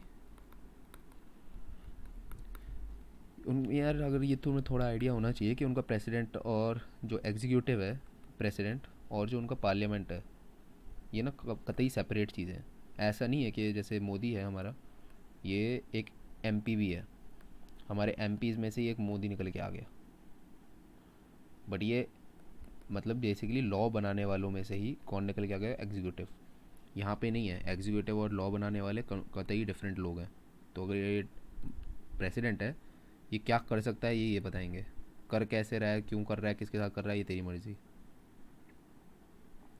अब एक लॉ पार्लियामेंट ने, वहाँ की सेनेट ने बना रखा था जिसका नाम था प्रेसलर, प्रेसलर अमेंडमेंट कह लो इसको, बहुत फेमस है। और ये था बेसिकली कि कोई भी अगर टेररिज्म वगैरह ये सारी चीज़ों में लेट्स से कि एंगेज है, ये ड्रामा लाना फलाना। और ये एक नई चीज़ थी जो धीरे धीरे भी डेवलप हो रही थी, टेररिज्म। ये टेररिज्म ग्लोबल नहीं है, ये लोकल टेररिज्म है, ये कुछ जगहों पे है ये वाली लेट्स से। तो तुम क्या बोलोगे? बेसिकली तुम बोलोगे कि यार अगर इन चीज़ों में कोई इन्वॉल्व है तो उसको हम किसी भी टाइप का एड वेड नहीं देंगे। समझो, जो बड़े बड़े भव्य राजा होते हैं वो भी तो देते ना, भिखारियों को खाना खिलाएंगे, शॉल डालेंगे, ये करेंगे, लाना फलाना ढिमका, दिखाने के लिए कि देखो हम कितने अच्छे भी हैं। अशोका ने इतनी बड़े लोगों को खिलाया, फिर पत्थर पे लिखवा दिया। क्यों? क्योंकि तू चाहता था कि लोग पढ़ें, कि तू धम्मा करवाता था, ये कराता था। उसी तरह से यूएसए भी बहुत गरीबों गरीबों वाले देशों को खिलाता पिलाता रहा है। इंडिया भी उनमें से एक था इंदिरा गांधी जी के टाइम पे। ठीक है, फूड लेट से जैसे पीडीएस सिस्टम है तो खाना मिलता था हमें, ग्रीन्स। अब इसके तहत तो यार तुम पाकिस्तान को बेसिकली एड कर ही नहीं सकते थे। तो अच्छा खासा इन्होंने यार लेट से बहुत रेयर वाली और बहुत टफ वाली चीज़ें होती हैं जब एग्जीक्यूटिव बहुत प्रेशर बिल्डअप करके कोई लूप होल ढूंढ ढांड के किसी तरह से मजबूर कर दे लॉ को हटाने के, लॉ को हटा के उसके लेट से बाईपास करके उसे फिर भी हेल्प करने का पाकिस्तान को। इंडिया में इजी इसलिए है क्योंकि इंडिया के अंदर यार तुम समझो ना, जो गवर्नमेंट है उसको मेजोरिटी चाहिए लॉ मेकिंग बॉडी की। तो काइंड ऑफ समझो ना, गवर्नमेंट जो है वो होती है जो मेजोरिटी ले लेती है लॉ मेकिंग बॉडी की। तो मतलब लॉ मेकिंग बॉडी और गवर्नमेंट जो है ये नेक्सस में ही तो चलेंगे। गवर्नमेंट बोलेगी ये बिल पास होना है तो मेजोरिटी भी तो तुम पे, तो पास भी तो होने वाला है। ठीक है, कोalition के अंदर कह सकते हो कि काफ़ी ज़्यादा अकाउंटेबिलिटी, अकाउंटेबिलिटी तो नहीं, लेट्स से कि थोड़े चेक्स एंड बैलेंसेस ज़्यादा रहते हैं कोalition में। कंप्लीट मेजोरिटी में इंडियन गवर्नमेंट काफ़ी वैसी हो जाएगी। और यूएसए का टोटल जो गेम है वो that is based on checks and balances, क्योंकि कंप्लीट इंडिपेंडेंट है। एनीवे तो ठीक है यार, आगे तो अभी बाद में कर लेते हैं, अभी क्या ही करेंगे। या फिर एक और चीज़ बता देता हूँ। जैसे कि यार तुम्हारा यूएसएसआर है और ये टूटेगा, तो सोचो कैसे टूट रहा है। रशिया बन गया और फिर नए देश भी बन गए अचानक से। तो अभी लास्ट टाइम जब नए देश बने थे वो कब बने थे, वर्ल्ड वॉर 2 के बाद। अब जब नए देश बन रहे हैं तो ये कब बन रहे हैं, जब यूएसएसआर टूट रहा है। और जब नए देश टूट रहे हैं मतलब न्यू मार्केट्स। और अब तुम क्या कर रहे हो, तुम एलपीजी कर रहे हो, मतलब कि अब तुम बाहर भी चीज़ें बनाओगे बेचोगे। ये चीज़ पर तुम करोगे ना दुनिया में, जब तुम पे पहले तो बनाना आए तो इसमें लगेंगे 50-40 साल ये चीज़ समझने में, करने में कि कुछ बना के बेचनी है आगे इंडिया को। बट जो रिलेशन है वो तो आज बनाए जा सकते हैं, क्योंकि कुछ तो गलती हम पहले सीख गए। क्यों, ये कुछ तो हमें भी समझ में आ गया ना कि यार पहले रिलेशन बना के रखते तो आज कितना आसान होता। आसियान के साथ चाइना ने देखो रिलेशन बना के कितना पैसा छाप लिया, दोनों ने छाप लिया, हम रह गए, हमने कुछ नहीं करा। बुरा लगेगा, बिल्कुल लगेगा। इन गलतियों से सीख के तुम एक चीज़ तो समझ लोगे कि यूएसएसआर के बाद जो देश इधर उधर बने हैं सेंट्रल एशिया के अंदर, लेट्स से यूक्रेन हो गया, कज़ाकिस्तान हो गया, ठीक है, तुर्कमेनिस्तान हो गया, ताजिकिस्तान हो गया, गोल्डन अपॉर्चुनिटी है। फटाफट से इनके साथ ना बढ़िया बढ़िया फ्रेंड रिक्वेस्ट भेज दो, इनको ऐड वैड कर लो अपने फ्रेंड लिस्ट में। ठीक है, अब लेट देम डेवलप। कल को इन पे पैसे वैसे आएंगे, इनकी कुछ ज़रूरतें होंगी वो हम पूरी कर देंगे, हमारे लोगों को काम मिलेगा। ये बात समझ में आई। तो ये 5 सेंट्रल एशियन रिपब्लिक जो हैं इनके साथ ये न्यू तरह का एंगेजमेंट, और सारी ट्रीटीज़ जितनी यूएसएसआर वाली थी नहीं थी, जो भी पैक्ट्स हैं वो तुम रीनेगोशिएट, ये वाली काम भी नरसिम्हा राव जी के। और क्योंकि सेंट्रल एशिया में इतनी इंपॉर्टेंस बढ़ गई है, वो अचानक से न्यू एम्बिट ही बन गया ना, यूएसएसआर से बात कर रहे हो वो एक बात अलग है, और 5-6 अलग अलग देशों से बात करनी है, रशिया से करनी है, तो बेटर ये भी है। इसलिए ज़रूरी हो जाता है कि एक रीजनल बॉडी हो जिसके साथ तुम काम करो। इसको बोलेंगे हम शंघाई कोऑपरेशन ऑर्गेनाइजेशन, और इसमें भी तुम मेंबरशिप ले लोगे। ठीक है, एट द सेम टाइम तुम्हारे इंडिया में ये सब ड्रामा भी चला है, जो ये नहीं कहते कम्युनल वाली चीज़ें या फिर एक्सट्रीम वाली चीज़ें, कि बाबरी मस्जिद वाले कांड हो गए, मुंबई ब्लास्ट हो गया। ठीक है, तो यार बाकी बाद में ही करते हैं, चलो सी यू। हुआ नहीं यार पर ये फिनिश अभी भी।